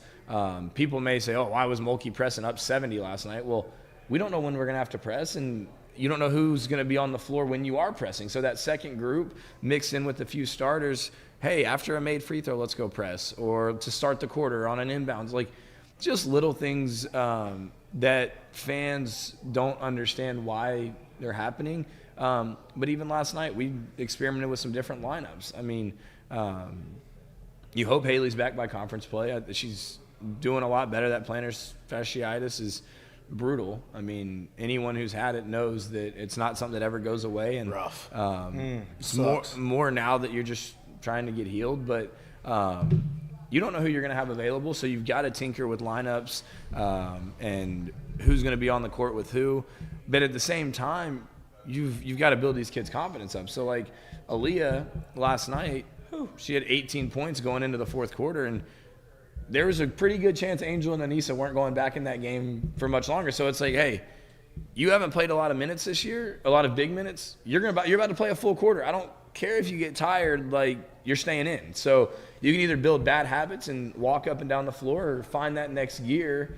And I think she did that last night. I think you saw a glimpse of the number one high school post player in the country, top 5 overall recruit. You saw what the number one recruiting class out of high school last year can do. I think it's very clear and obvious that Michaela Williams is the best freshman in the country. And but when it's all said and done this year, might be an All-American. I mean, obviously there's some really, really good older players, but it's too good to ignore. She's going to have an opportunity in the SEC against some of the best players in the country to show how good she really is. Yeah. Right? I mean, obviously I know how good she is, but, like, put it on a national stage. Yeah, and there was some comments made last night because in a game like that, not that you ever want to joke around, but she missed a layup. And one of our coaches looked at her and said, another freshman in the country isn't missing that layup. And she said, who? And he said, we said the name, and she proceeds to score on the next 4 possessions and comes back in the timeout, and she said, I'm like that.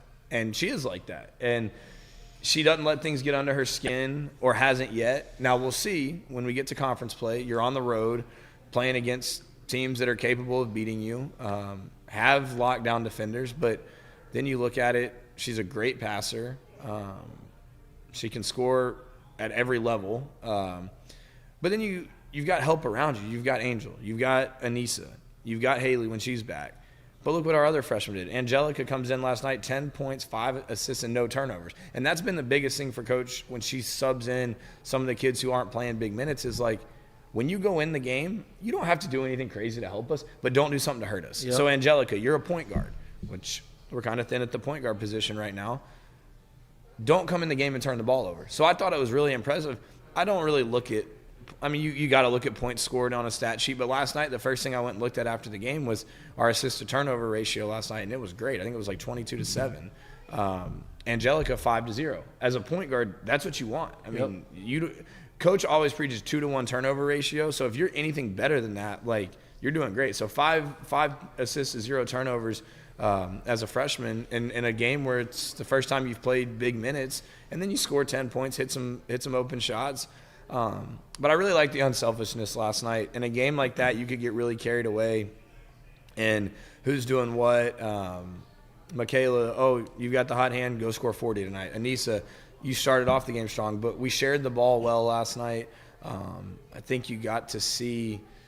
Obviously, we're not going to score 133 points against every team, but It'd be nice. You got to see all the weapons last night on display, and I think Sunday will be another chance to see that and on a national level. I mean, it's always cool to see. Anytime you get to play on national TV. Yeah, national television.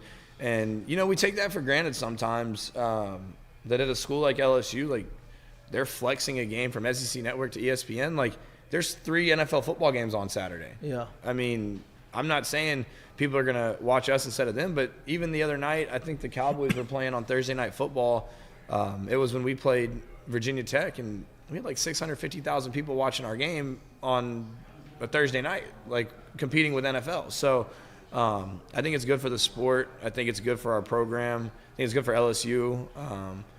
Jaden and Malik came to the Virginia Tech game. I'm sure they're going to try and do something for Jaden before either the bowl game or before he starts his pro workouts. But, I mean, it's just LSU's a hot place right now. No doubt. Great place to be. Obviously, y'all play national TV, Northwestern State on Sunday. Mm-hmm. Before Sunday, y'all have a Friday event. Mm-hmm. Is this something that's open to the public? Open to the public. There's a link to donate money online if you can't go out and buy gifts. Last night, we actually had three trucks outside that we filled up with toys. Fans were encouraged to bring toys to the game. If people have toys that they want to donate, bring them to – they have to be new, can't be used. Bring them to the event on Friday or bring them to the admin building, and we'll make sure they get to the event Friday. Yeah, it's just that time of year where a lot of good. We've got morning practices going on. Kids are out of school. It feels a lot better to give sometimes than a lot of times than to receive. Mm-hmm. So, Happy wife. Go out there. Yeah, go enjoy the feeling of giving. Yeah. And be a part of something special. Yeah. Appreciate that, Joe. Yeah. As always, appreciate you coming on the show. You can hang out as long as you want. We're about to get into the schedules. Have you seen Florida's? I got all of them. I got them all pulled up too. Primetime, women's college basketball. Not primetime, national TV, 2:00 in the afternoon on Sunday. Cable television. Oh, and if you are in town and have a ticket to the game, we are doing a promotion for our next, I think, 3 or 4 home games. Where, since our students, our rowdy students, are home for the holidays, if you would like to sit in the student section, you are more than welcome to sit in the student section. There you go. For our next however many home games until the students get back. So kind of an added kind of little fun deal. We've been having some really good crowds. I mean, 10,000 plus. Sundays have been our big crowds. Thursday nights are kind of tough, but football season's almost over. It's and if basketball season. If y'all want tickets, I got 4 for Sunday. Just saying. I'll be here. I'll be out of town. And he's going to. I'm going to kill a big buck. A big one. I'm going hunting. I'm going deer hunting south of San Antonio. Okay. A lot of bucks roaming around out there. Where? Like Uvalde or? I don't know where I'm going. I'm just going. I'm along for the ride. Just along for the ride. He's using a bow and arrow. I thought you were driving. Well, I mean, along for the drive. I'm along for I the would drive, also like to but say it's one more thing because I am going to go in a second. Okay. This 3-point celebration that I don't know if y'all have seen yet. We got it right here. When Michaela hits, well, actually, it's when anyone hits a 3. It has been, I've seen it all over. Arizona men's basketball. I've seen it in the NBA. But just like it to be known that me and Coach G started that Last year. And we've really ramped it up this year. So everybody's copying you. Maybe. Everybody's copying you. Everyone's copying us. So That's the LSU brand. it's the LSU brand. It Everyone is wants the to be LSU like brand. us. It's a big brand. Shoot or shoot. So wait, what Shoot do we or have? shoot. I'm gone next week. Maybe we can do a game. Maybe y'all are here next Wednesday. Oh yeah. I'll zoom in from Coppin State. You played with fire last week Zoom in from against Coppin UL. It was State. tied at half. Yeah. No, can't miss another one. Nope. We'll zoom in on Wednesday. Yeah, we'll make it happen. in. We'll make it Signing happen. off from here, I'll be in Baltimore, and then after that, we've got some holiday time. I'll be in Colorado. Have you watched The Wire? Get ready. Uh-huh. Yeah. Y'all doing anything fun for the holidays? I'm around here for the most part. Like we don't have to travel anywhere, which is nice. I'm going to tear up I the enjoy that. slopes. I've never been skiing in my Oh, life. same. Where are you going? I mean, I'll be at home, but Six days. On that note, I'm out. Bye. Appreciate you, dog. Appreciate you. What? Oh my God. You're wild, dude. It's Christmas time. At Love home. that. Forgiving. That's it. And yeah. Yeah, huh? Man. Santa's Appreciate on his list. Appreciate you, Joe. As always, dude. Good luck. I think you need it. It was an Ask Mikey and Mitch. I don't know if I probably don't have any questions in there. We do. We got Oh. we got 4 or 5 if you want to get to them. You want to do that before we get into dissect the schedule, or you want to do schedule Let's first? do schedule while Okay, it's so- fresh. I'll have the whole. I put the link in there in the. I thing got one pulled up. with all the games on one graphic Yes. from our friend Ross Dellinger. He posted it. So I'm going through it, right? Alabama's schedule, it seems a little not. I mean, it's okay. They got the Georgia game, obviously, which is huge, and they got LSU. They finished with Oklahoma and Auburn. Obviously, Auburn proved to you this weekend. I mean, this year that the last game of the season is always a little funky. Arkansas, okay. Auburn, okay. I'm gonna go to the games that I think the one that you have to circle is the Florida schedule. That's what I was getting at. So Georgia's schedule is very tough. I think Georgia's schedule with Clemson on it. Kentucky's been playing. Obviously they're always tough, but like Clemson, Alabama, Texas, Ole Miss, Tennessee, Florida. Like that's a pretty tough schedule that they have. LSU schedule, I believe, is pretty tough, right? Like you have some big name teams on that. I think Georgia's is tougher than that. Ole Miss is pretty cake. You got Middle Tennessee, Wake Forest, Georgia Southern, Kentucky, South Carolina. Then you got LSU. Then you got Oklahoma, Arkansas. You do have Georgia again, Florida, Mississippi State. But to your point, that Florida schedule, you said Florida, right? Mm-hmm. Miami. Then you got Stanford. Okay. A&M. Mississippi State. Bye week. Central Florida, which UCF's solid team, right? Is our guy still the quarterback there? Or is he exhausted eligibility? John Rice? Yeah, John Reese. John Reese? Let's see. Regardless, they still have Gus Malzahn. Isn't he still the head coach there? He didn't take another job. Yep. That's who you have to worry about. You can plug and play No anybody doubt. with him. And then you got Central Florida, which is a tough out of conference. You got Tennessee, Kentucky. It's always obviously tough. Georgia, Texas, LSU. So that last 4 weeks, the month of November, you got Georgia, Texas, LSU, Ole Miss, Florida State. No bye week. Well, that's about 8 tough ones. I mean, you got 4 in a row at the end. Then you also got Tennessee in there. You got Central Florida in there, and you got Miami. And you got Billy football. I feel bad for Billy because there's almost no chance for you to do right in that situation. And it's going to be loud. You just lost your starting running back. It's going to get loud there. To Georgia. I mean, you got that 4-week stretch in that end of the season. That's a pretty tough. I think off the strength alone of how long has this schedule been a thing? This hasn't been a 4-year thing that this schedule's been put together, right? No, I mean they couldn't have been because Texas and Oklahoma got put in last year. My point is like if I'm taking that job with Billy, I would have been like, hey man, let me see that year 3 schedule. Who y'all got on that thing for me year 3? No doubt. I don't know if I'm trying to come over there for this nonsense. Well, no doubt. That's where you could get into the Brian Kelly conversation. He's been pushing year 3 for almost 2 years now, where he gets the job, and obviously you have 38 scholarship players, if that, and he's like year 3, year 3, year 3. He did not know that Texas and Oklahoma were joining the schedule, and that. I mean, the Jane Daniels thing is kind of a double-edged sword where you have an offense that looks like that. Now you have to live up to what you just put on the field last year. Right. Looking ahead to year 3 with a new quarterback, it doesn't feel like they're going to get anybody from the portal to really compete at the quarterback position with Nussmeier. No, but I'm saying they're not going to get a big buck.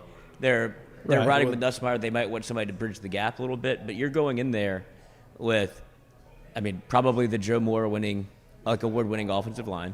A quarterback that has had, I wouldn't say a lot of experience, but has been in the program for a long time. And then you look at the defensive side, you got to get some players back on the defensive line. And then the rest of it is people are still waiting on announcements of what hires are going to be, how you can kind of either replace your defensive coordinator or fix the pieces around it, because it doesn't feel like anybody's safe at this point. Well, but circling year 3 with a schedule that is now I think no longer East versus West. No, I agree, but I think the caveat to that is, don't get me wrong, it was 38 players, but how recent your national championship was, I do think LSU was in a better position than Florida was, because the caveat to it is probably 4, but you really just got to be probably the top 3 teams in the league right now to be able to get a shot into the dance. Probably 4, but top 3, I would say for sure. Look, I'll say this: Oklahoma's kind of got a sneaky, tough schedule. Sneaky, right? So, open with Temple, Houston. They play Houston. Like, Houston obviously has a potential to kind of upset someone. Then they got Tulane, right, at home, right? And Tulane's – and they scheduled that not knowing. Right. And so, Tulane's been a 11-win, 11-win team 2 years in a row. Obviously, Willie Fritz is gone, but they hired a really good coach. Then you got Tennessee. So they have Oklahoma's got 4 straight games starting in Oklahoma. Then they got Tulane, Tennessee. You got Texas and Dallas. Then you got Ole Miss, Maine, Missouri, whatever. Then you finish with Alabama. Well, Missouri's sneaky good. Missouri's sneaky good, right? But are the quarterback still going to be there, right? Cook. Is he still there? I believe he is. I believe he still may be there, right? So Missouri obviously is good. Then they end with. Yeah, he's a junior. Here's the deal. LSU finished the season with Oklahoma, but Oklahoma has to go Alabama, LSU back-to-back to end the season. No bye week. No bye week in between Alabama and LSU. Now, you have a bye week before Alabama. But you look at LSU having Oklahoma in the season, that's coming off Alabama. We all know what it feels like as a fan watching a game after Alabama when you're getting beat up a little bit, right? Not saying that Oklahoma's not going to be able to compete, but, it's going to be a war of attrition.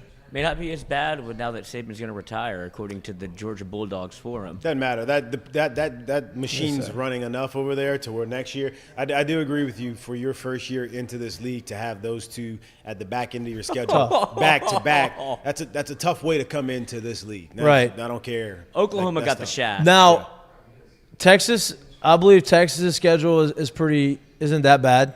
It's pretty easy. Obviously, you have Michigan makes it look harder. I can't get over the 4-week stretch at the end of the season that Florida has. Yeah, it's tough.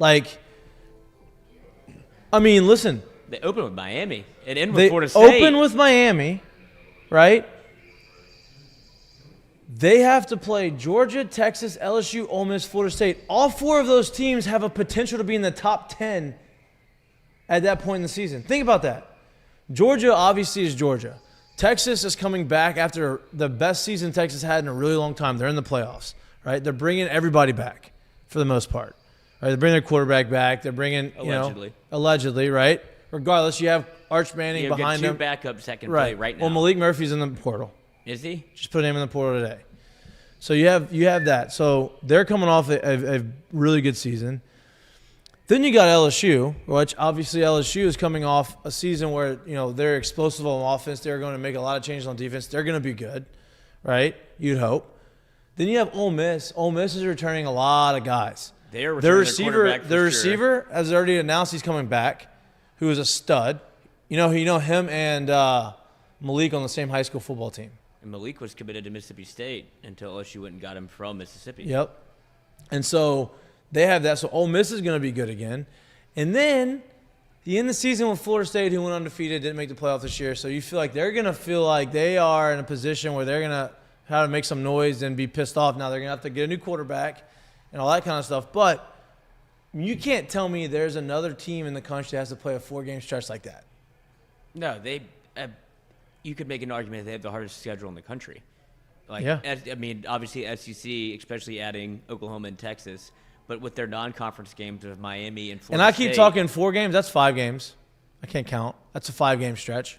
So even worse. Add one on for no Billy. bye week in between that 5-game stretch. If the seat isn't hot by this time, whenever you have Georgia, Texas, LSU, Ole Miss, Florida State, no bye week, all in a row, if Billy can pull that off, he might get a lifetime contract. How are you trying to win out of that? 3-2? Right. I mean, if you go 3-2, that's a win. That's what I'm saying. Especially coming off the year that you had and like question marks and all this kind of stuff. You look at A&M. Obviously, we just talked to Coach Moffitt, and he's going to A&M. So that, like, they start with Notre Dame, McNeese, Florida, Bowling Green, Arkansas, Missouri. They have 5 straight games before their first bye week. Notre Dame decided to quarterback. 6 straight. I can't count. 6 straight games. Right. Notre Dame, new starting quarterback, coaching against Might know him pretty well. Coaching against his former quarterback. Elko is coaching against Riley Leonard, who just transferred or committed to Notre Dame.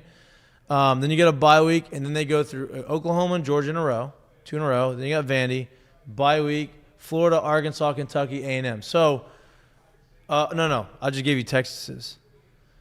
So after the Missouri game at A&M, they got Mississippi State, LSU, South Carolina, then a bye week, then they got New Mexico State, Auburn, and they end with Texas. So, I feel like their schedule is pretty decently tough. I feel like theirs is pretty similar to what The thing is, somebody had to get the shaft on this thing, and it felt like Georgia and Florida got the toughest schedules. Florida for sure, because it might have been look around the conference. What coach? They didn't do Billy any favors. They might have been like, he's dead in the water anyway. Give him all the tough ones because he's going to get fired regardless. I'm sure that's how they went about it. Probably. Yeah. That's exactly how they did it. That's exactly what they thought. Let's just put all the hard games with Billy and then the season. We'll just get him out of here. We don't want him. Yeah. How do we feel about LSU's schedule legitimately? How do we feel about it? So LSU's they open with Southern It's Cal. a challenging one. USC. I think it's a challenging one. I don't think it's the hardest one we've kind of went over, but for someone who thinks, I think we'll get a chance to see 2 years of Nussmeier starting. I think, like, today, that's what I think, right? I think it's a very, very, very good test for him for that first year, full year of starting to kind of get this thing where it is. It's a challenging one. Like, it's not easy. It's not the hardest one we talked about, but it's definitely not a cakewalk. So you might have done yourself some favors by scheduling some out-of-conference opponents, maybe. Why is that? USC won't have Caleb Williams. They'll have somebody. I think they have a 5-star that's backing him up right now. So they won't have Caleb Williams. UCLA's going to have a new coach, and their quarterback's gone. No, Chip Kelly's back. I thought he got fired. They kept him. Okay, so you lose your quarterback, but Chip Kelly stays. But there's some bad. All the players that played in that game are gone. No, but it perks everybody's ears up. Yep. I think it's a tough schedule, but I think it's a reasonable schedule. Like, it's tough because you're obviously going to play really good teams. You're in the SEC. Now you have all these teams in there. But it's also a manageable schedule. Like, you can get through it. Obviously, USC and Vegas, that's going to be the big one the first month of the season, right? You have to go there. Basically, not a home game for USC, but basically a home game. Right now, LSU is going to travel. Everybody wants an excuse to go out to Vegas on Labor Day weekend, they're going, right? Stay out the pool. USC doesn't really have a bunch of offense. A bunch of defense. They have all the offense. I know. I just right on top of it. So you'd imagine it's a good first game for LSU to go out there with a new quarterback, with a scheme that you feel like is going to be successful, go up against a defense that hasn't really had a lot of success stopping players. Now, the new defensive coordinator, they're going to try to make a bunch of changes, but tough first game, no doubt. Then you get Nichols, and on the road to South Carolina, it's always tricky when you go over there. What? What'd you say? They play Sandstorm. Oh, yeah. That was your version of Sandstorm? Okay. They put the cock in the cage. Yeah. Put him in a vice grip. You're so stupid. Then you got UCLA at home. That was the ones, whatever. South. Then you got a bye week, right? Obviously, Ole Miss at home. That's going to be a challenging one. Arkansas and Fayetteville. Arkansas is, they've struggled recently. And then A&M on the road, and that's like your month of October. So it's a challenging schedule for sure, but I think it's a manageable schedule. How do you think that they look at obviously you've seen like projections of what the college football playoff would be if it was 12 teams this year, but that's with the East and the West. Do you think that kind of changes next year with it being one just SEC conference? I think the beauty of the one conference, I think the USC and UCLA games out of conference help. I really do. Like, I think that, you're going to like the 12. Listen, people think it's a 12-team playoff. it's going to solve all the stuff. Yeah, you're going to have a lot more teams in there, but you're also going to have debates at the end of the year who should be on that 12th team because don't forget, a group of 5 team, the highest ranked group of 5 teams in there, no matter where they're ranked, right? So they're going to be in that final 12. And so there's going to be an argument, there's going to be a debate on who should get in there. And I think, strength of schedule, who you've played at a conference games, I think all of that's going to matter. Yeah, you're going to have to throw one in because, like, if you take a year like this year, the way LSU just finished the schedule, there's a chance that they would have been left out this year, right? I think we can argue for sure that you would sit here and say, hey, first and second round, they got a chance to go in there and beat someone. First and second round. I don't really know after that. It might be a little tougher for them, but depending on where the matchup is, they got a chance. This year's LSU team, I think, for sure had a chance to go in and beat anybody because they could score with anyone, right? So you're potentially leaving a team out like that in a situation like that. We saw how closely they played Alabama up until Jaden gets hurt. You know what I mean? So that's kind of what you're going to be looking at. So going forward, having a UCLA or having one of those kind of like out-of-conference games that shows that, hey, we're fine, right? Yep. Just because you don't know what's going to happen through the course of an SEC season, I think it's going to help you and or hurt you. Alabama's figured it out, though. Alabama doesn't play any tough out-of-conference schedules anymore. They got Western Kentucky and South Florida. I think Nick put that like into his contract to make sure, like, and hey, Mercer. Look, I'm here. This is what I do. Just make sure we there in January, right? Alabama feels like they got the easiest schedule in the SEC outside of playing Georgia. And they'll have Milroe back for another year. And LSU. Oh, Milroe's going to be the Heisman favorite going into next year. So you got Western Kentucky, South Florida. Oh, they got Wisconsin. Are they playing Madison? Oh, jump around. So they start the season with 3 straight out-of-conference schedules. In September. It don't mean anything. It's got to stay warm. 3 straight out-of-conference games, and they have a bye week, and they got Georgia, Vandy, South Carolina, Tennessee, Missouri. Like, Missouri's tough. Obviously, Tennessee is, Tennessee. They're losing a bunch of guys apparently in the portal. And then Georgia's Georgia. So, like, that's going to be the big one, right? Georgia, middle of the game, middle of the week. Middle of the season. Middle of the season, tough. Bye week, and then you got LSU.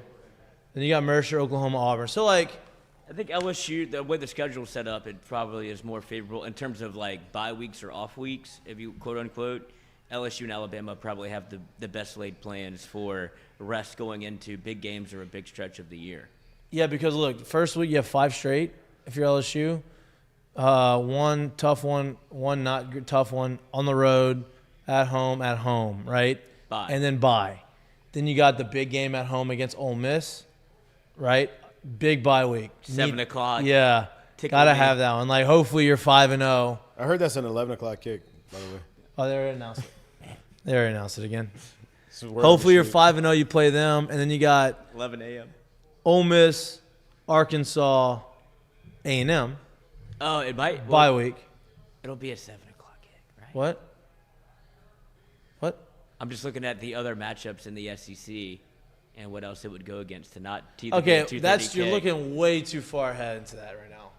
You have 5 games. Oklahoma, Texas is the same week. He's trying to literally figure out who's going to be flexed to. What, bro? Are you kidding me right now? Oklahoma, Texas, 11 a.m. They always do it. It's going to be. I mean, I like the no conference. I think it's going to help. I really do. What do you think? I think you're playing for, if you're not going to win your conference. Because there's no East and West now, so you can't say you're the West champs or the East champs. Wait. I'm confused. You like the no conference. What do you mean you like the no conference? The out of conference. I'm talking about the out of conference, but I'm talking about you're talking about no divisions. Right. Right? I think as far as, like, you're talking about with the playoff, you're asking, is it going to hurt or help or hurt? I think it would help. The no division thing? Yeah. I don't think. I think it's. No, I was talking about out of conference helps. Like your out of conference schedule. Yeah, I agree with that. Yeah. The no. Oh yes, yeah. I agree with you, 100%. I'm That's on board. tough. Out of conference helps. The no divisions tough because now you don't have a division, a West and East, and like that. Yeah. Taking your hat on. How are they gonna do it? Just the top ranked SEC teams that play against each other, top 2 records go to the championship. I think so. That's what I would imagine that they would do is like conference schedule. Like your conference wins and losses, the top 2. Yeah, I guess maybe. They're not getting rid of the SEC championship. No, right. But like, I mean, that'd be the only That's the only way to do it, right? And so, like you said, if there had been a 12-team playoff, LSU would have been left out because of the at-large bids and conference champions. Yep. Like everybody that wins their conference champion Is in. and then you have at-large bids, and then you have like Tulane got Which are a de facto, it's a Liberty de would've facto got it. number 2 in the conference, basically. Yeah. Liberty would have got in, not Tulane. Liberty. Yeah, because Tulane lost To in their Liberty, championship and then game. So like Liberty. this year, you would have gotten Bama, Georgia, and probably Ole Miss. No, and Missouri. Ole Miss before Missouri, right? Or Missouri before Ole Miss. Missouri had 2 losses? Ole Miss had 1 loss, so you'd And have Ole for Miss sure had gotten 1 those loss. 3. I think you had Probably Missouri too, probably Yeah. so. But I'm just saying, you for sure were getting those Yeah. 3. But in any year, that fourth or fifth SEC team could possibly be sitting on the outside looking in when you start looking around the country and trying to add in the rest of those teams. Well, and the problem this coming up is you're going to have Oklahoma and Texas, right? So, like, if you had the top 12 this year, Texas would have been in for sure. Yeah. I don't think Oklahoma would have made it because they got lost at the end of the season, right? Did they lose to Oklahoma State? Yes. So I think that would have knocked them out of the playoff. This is what the 12-team playoff would look like this year. There you go. No, when was this? December 5th. Yeah, right after they did the. Oh, so I guess Tulane was still ranked higher than Liberty. That's an at-large bid. Right, Because they're not but a it's Power the Five. highest Power 5. So I thought, group Tennessee of 5. was that high? Well, this might be last. Oh, it's 2022. Yeah, Let's but say, wait a this second, that can't be right. That can't be right. Good Why would God. Bill I was Church like, wait, do huh? that? Hold up the Jesus. first one. Boy, I tell you what, producer just producing over there. But, look. 2023. Let's do this. You got one. it? Let's go. Pull it up. You had one job. I still have one job. This is from November. Let me just do the one I know. I don't have the athletic on this computer. Filibuster. You're going to have, obviously, the top 4, right, that are in the playoff right now. Plus, you are going to have Ohio State. Plus, you're going to have Penn State. Plus, you're going to have Florida State. Plus, you're going to have Georgia. That's 8. Plus, you're going to have – who else is in that top? Ole Miss. That's 9. I believe Missouri was in the top 12. That's 10. Group of 5, Liberty, that's 11. And then, so the 12th team would be the debate. No, it wouldn't be a debate. It'd be Oregon. I think that 10 through 12 spot every year is still going to be the exact same debate we're pretty much just having this year. I agree. And then they're gonna have the debate over the first 4 because we're gonna have to figure out why is this one getting this matchup. That's kind of where it's gonna be, Right. in my mind at least. So here is You got one? Got one. predicted 12-team playoff. Got one. He just made the bracket Lloyd himself, entered the actually. chat. He just made it himself. Created it. I did this on NCAA 2006. This is what it would be. Okay, so 1, 2. That's not right. That's not right. But How is Georgia the one? This is before the playoff. Oh, okay. Well, What to so it's man, not what? right. That's not right. This is what the They gave you a ranking when it was done. I'm working with it's okay. It's okay. That's not right, half but it's a okay. buck over here. It's okay. They gave me a preview. No hard feelings. Look, sometimes the internet doesn't give you any of the right stuff. It's weird. But that is wrong. This one's right. Okay, third time's a charm? This one has to be it. Third time's a charm. This one seems right. Just producing, no big deal. Yeah, this is live television. I'm waiting. I'm bringing it up. All right. I thought I was waiting for this thing. He put this thing on me. At least give me a filibuster or something. Give me a Steak heads of the up. day brought to you by Lloyd. Today, right now. Here we go. Here This we feels go. right. Oh, Air Force. And there he is. Okay, so Georgia, Michigan. I'm making sure I'm checking you. Nope, it's not. Still not right, but it's okay. I'm going off Google Images. I know, but this is. Let me just tell you what. As I'm looking at this, We're not what. Take let's these just off. let's just say Take these off. if that happens and Take Air these off. Force is in, boy, that the Take these off. That was noise not that'll right happen then is still crazy. Anyway, regardless of what we do and what we say, the 10 through 12 is going to be a debate, right? Every year. And LSU would have been right on the edge. LSU would have been 13-14. They had 3 losses. I don't believe they would have gotten in with the 3 losses. Right? Some years maybe. This year, no. 3 losses wouldn't have done it. You had too many teams with 1 or 2 losses ahead of them. The style of losses is really going to start to matter too. Right. And that's why I think at a conference is important. And I think you go and you have a win against USC and you have a win against UCLA, then I feel like you put yourself in a position. But so you better pick them wisely though. Yeah. Right. Well, these are always already scheduled. Yep. Yeah. Well, my point is as you're scheduling them, in years to come, don't get whacked in that game because if it comes back to bite you, it could hurt. Right. Don't put another one on there. This is the one. Nope. Come on. This is the one. Don't do it. You sure? Did you vet it? Did you read through the rankings? Yes, this is the one. That feels right. That feels right. That okay. feels right. Okay, you did it. So you had Michigan 1, you had 6 Washington brackets 2. later, here we go, I'm done. That's Texas how the 3, committee does it. What do you think they do? Alabama 4, right? That's the top 4 this year. Then you would have Florida State playing Liberty, which great matchup for them. At Florida State. At Florida State. This year would have been fun. Yes, I mean yeah. How Florida State got into that spot this year would have been. It'd have been a great matchup. Oh, right. No, I mean like. You'd rather be 5 than 4. You Yeah, mean so great I mean- matchup? You mean great matchup for them for not having to play? Yeah. Yes. Okay, I get you. Yeah.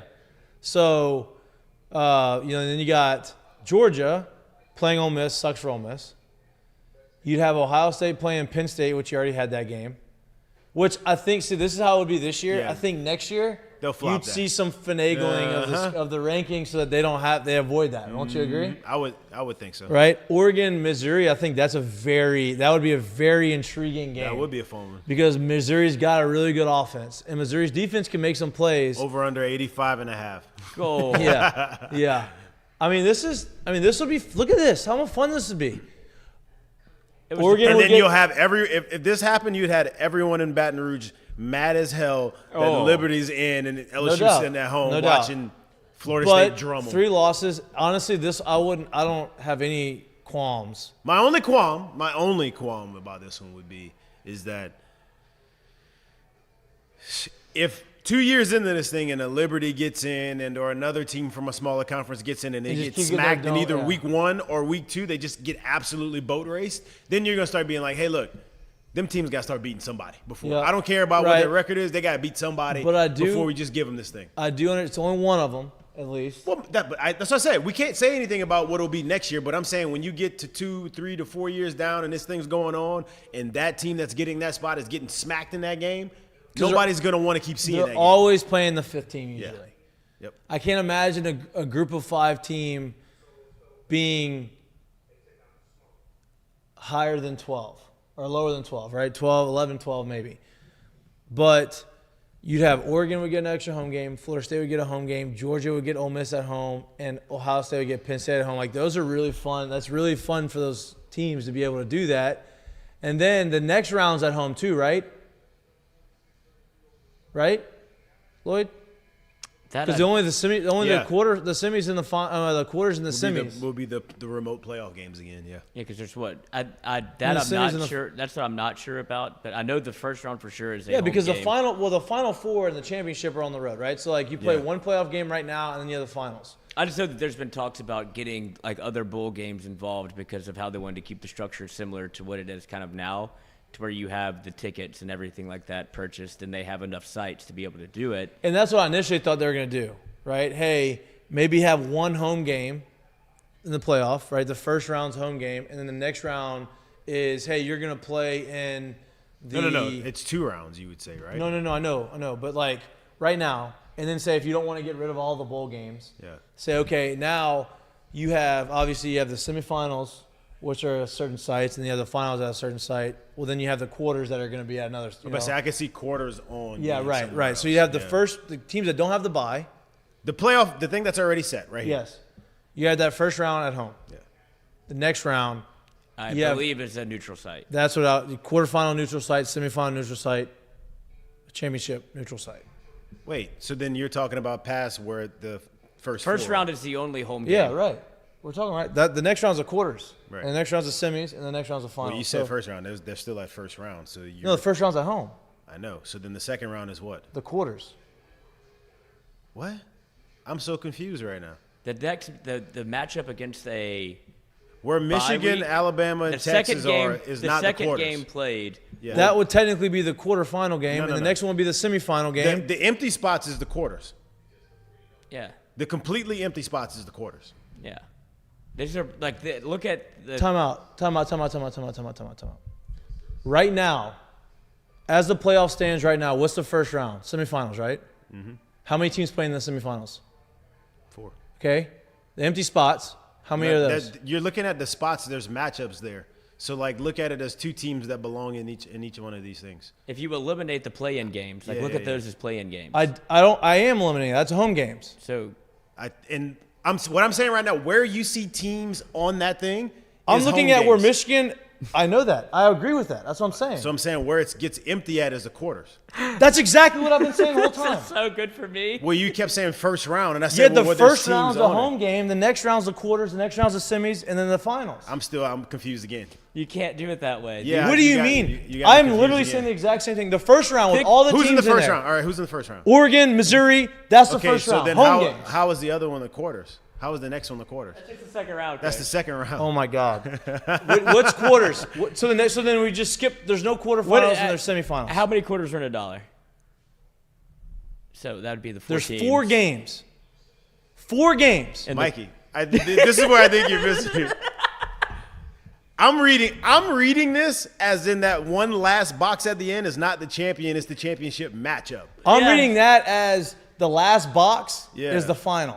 I'm reading it as a championship Am matchup. I wrong on that? That's the 2 teams that are going to play in that one. There's 2 teams that's going to be in that box. That's what I'm reading. Okay, but I'm reading it as that box is the champion. No, that's what I. What then? Who's playing in the round? Go through the games. Go through the games right now.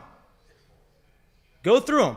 If Oregon beats, let's say Oregon beats Missouri and plays Michigan, they're in that empty box. Liberty loses to Florida State. Florida State plays Alabama, empty box. Oh, he's right. You're right. I know I'm right. Yeah. Good for you. I 100% been right the whole time. Georgia beats Ole Miss. They play Texas.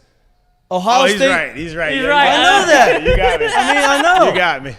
That's what the box is the game. The team. The winner. I see how we were confused. Yeah. Yeah, I was like, y'all making me feel like I'm crazy. I'm like, I'm reading this. We're saying the same thing. It's just in a different way. No, we were saying the same thing. You were saying it right. We were saying it wrong. I was like, wait a minute. I'm not drunk. I'm not on gummies. Like I think I'm seeing this the right way. Yeah. Okay. Whew. The same size box is what got me and Lloyd. Yes. I thought they were going to put. Yeah. Yes. No. That's the champion at the end. I kind of blame this on the Athletic. See, so then I'll go back to, I guess we can go back to the beginning of this conversation before me and Lloyd were completely wrong in this thing. So I was like, wait a minute. I don't think, it's fine. I would find it hard for me.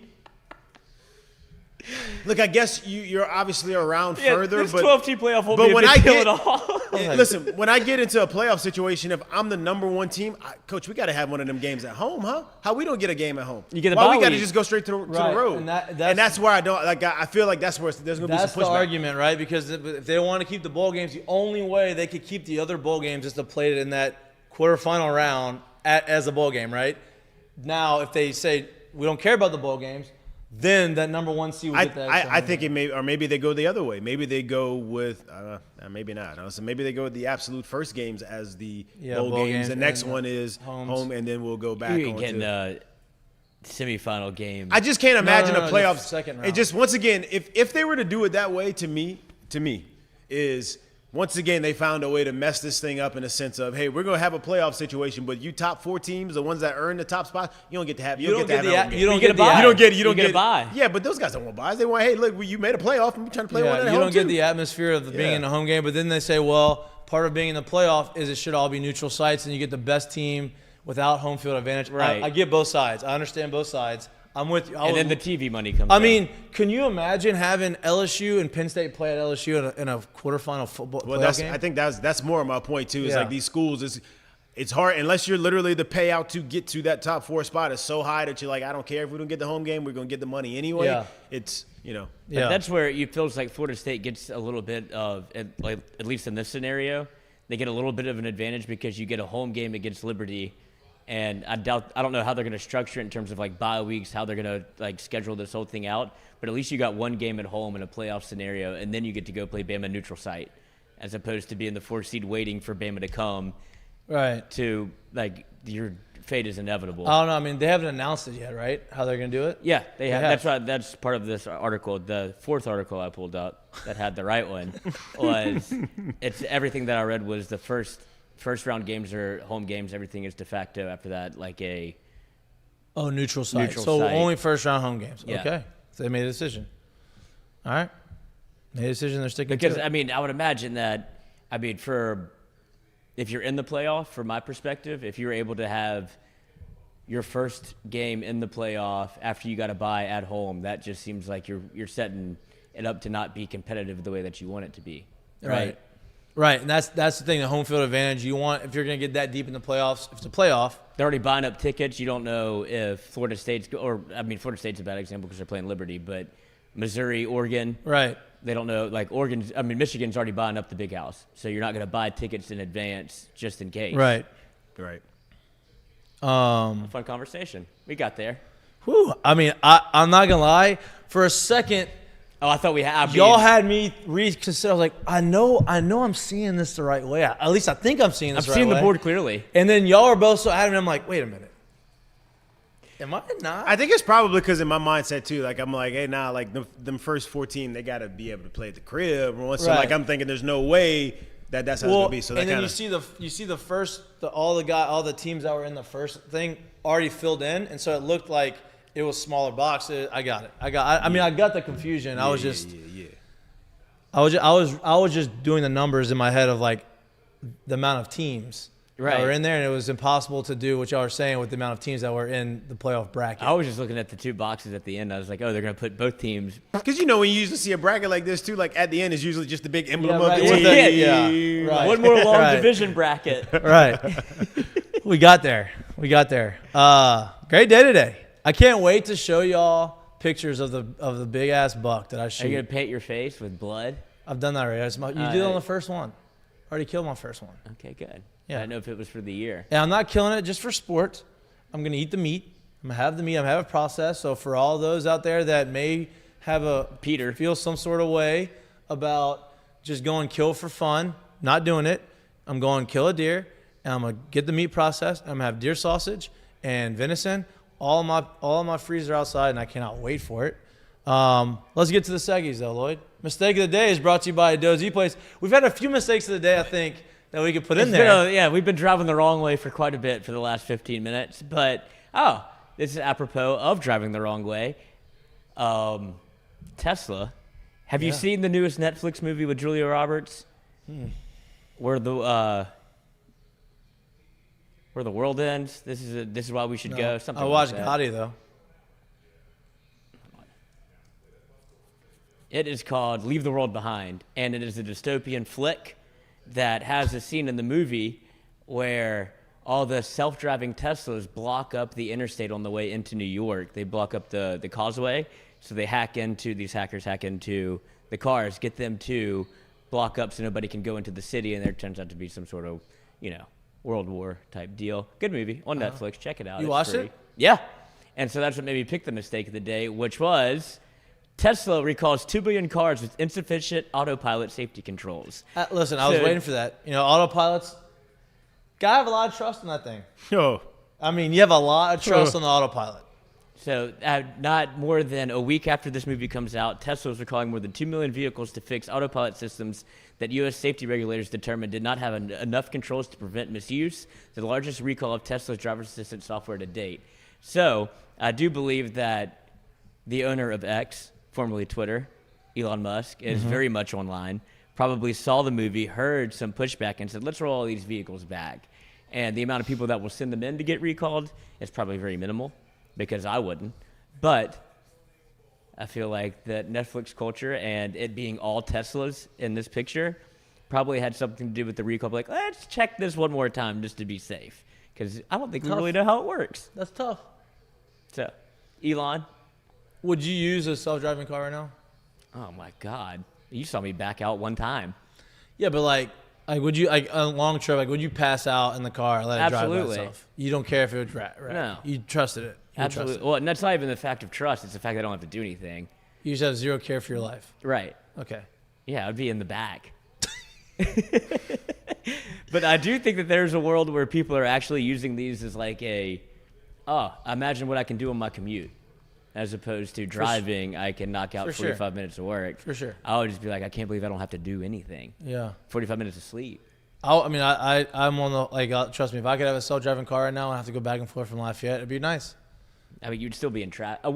I guess if the whole world or all of You still be in traffic's fine. I'm just talking about being able to do work. Yeah. Like you waste an hour and 20 minutes going from one office to the house. You know what I mean? It's just all because you just have to keep your foot down and your eyes up. Yeah. That's a good mistake of the day. Watch the movie. all right. It's good. What? The movie's good. I'm gonna watch it. I'll I check won't it tell out. you how it ends. Don't tell me how it ends. Curtain Call is brought to you by our friends at Assured Partners. What we got today, boys? Assured Partners and Me? I have a curtain call, courtesy of, we mentioned it a little bit earlier in the show, but I think it bears witness. Jared, you can vote on this because this is more your culture. Well, that's not. I mean, I think that's totally fair. How many white people do you know that have cornrows? I'm just saying if it's a good look or not. Let's see.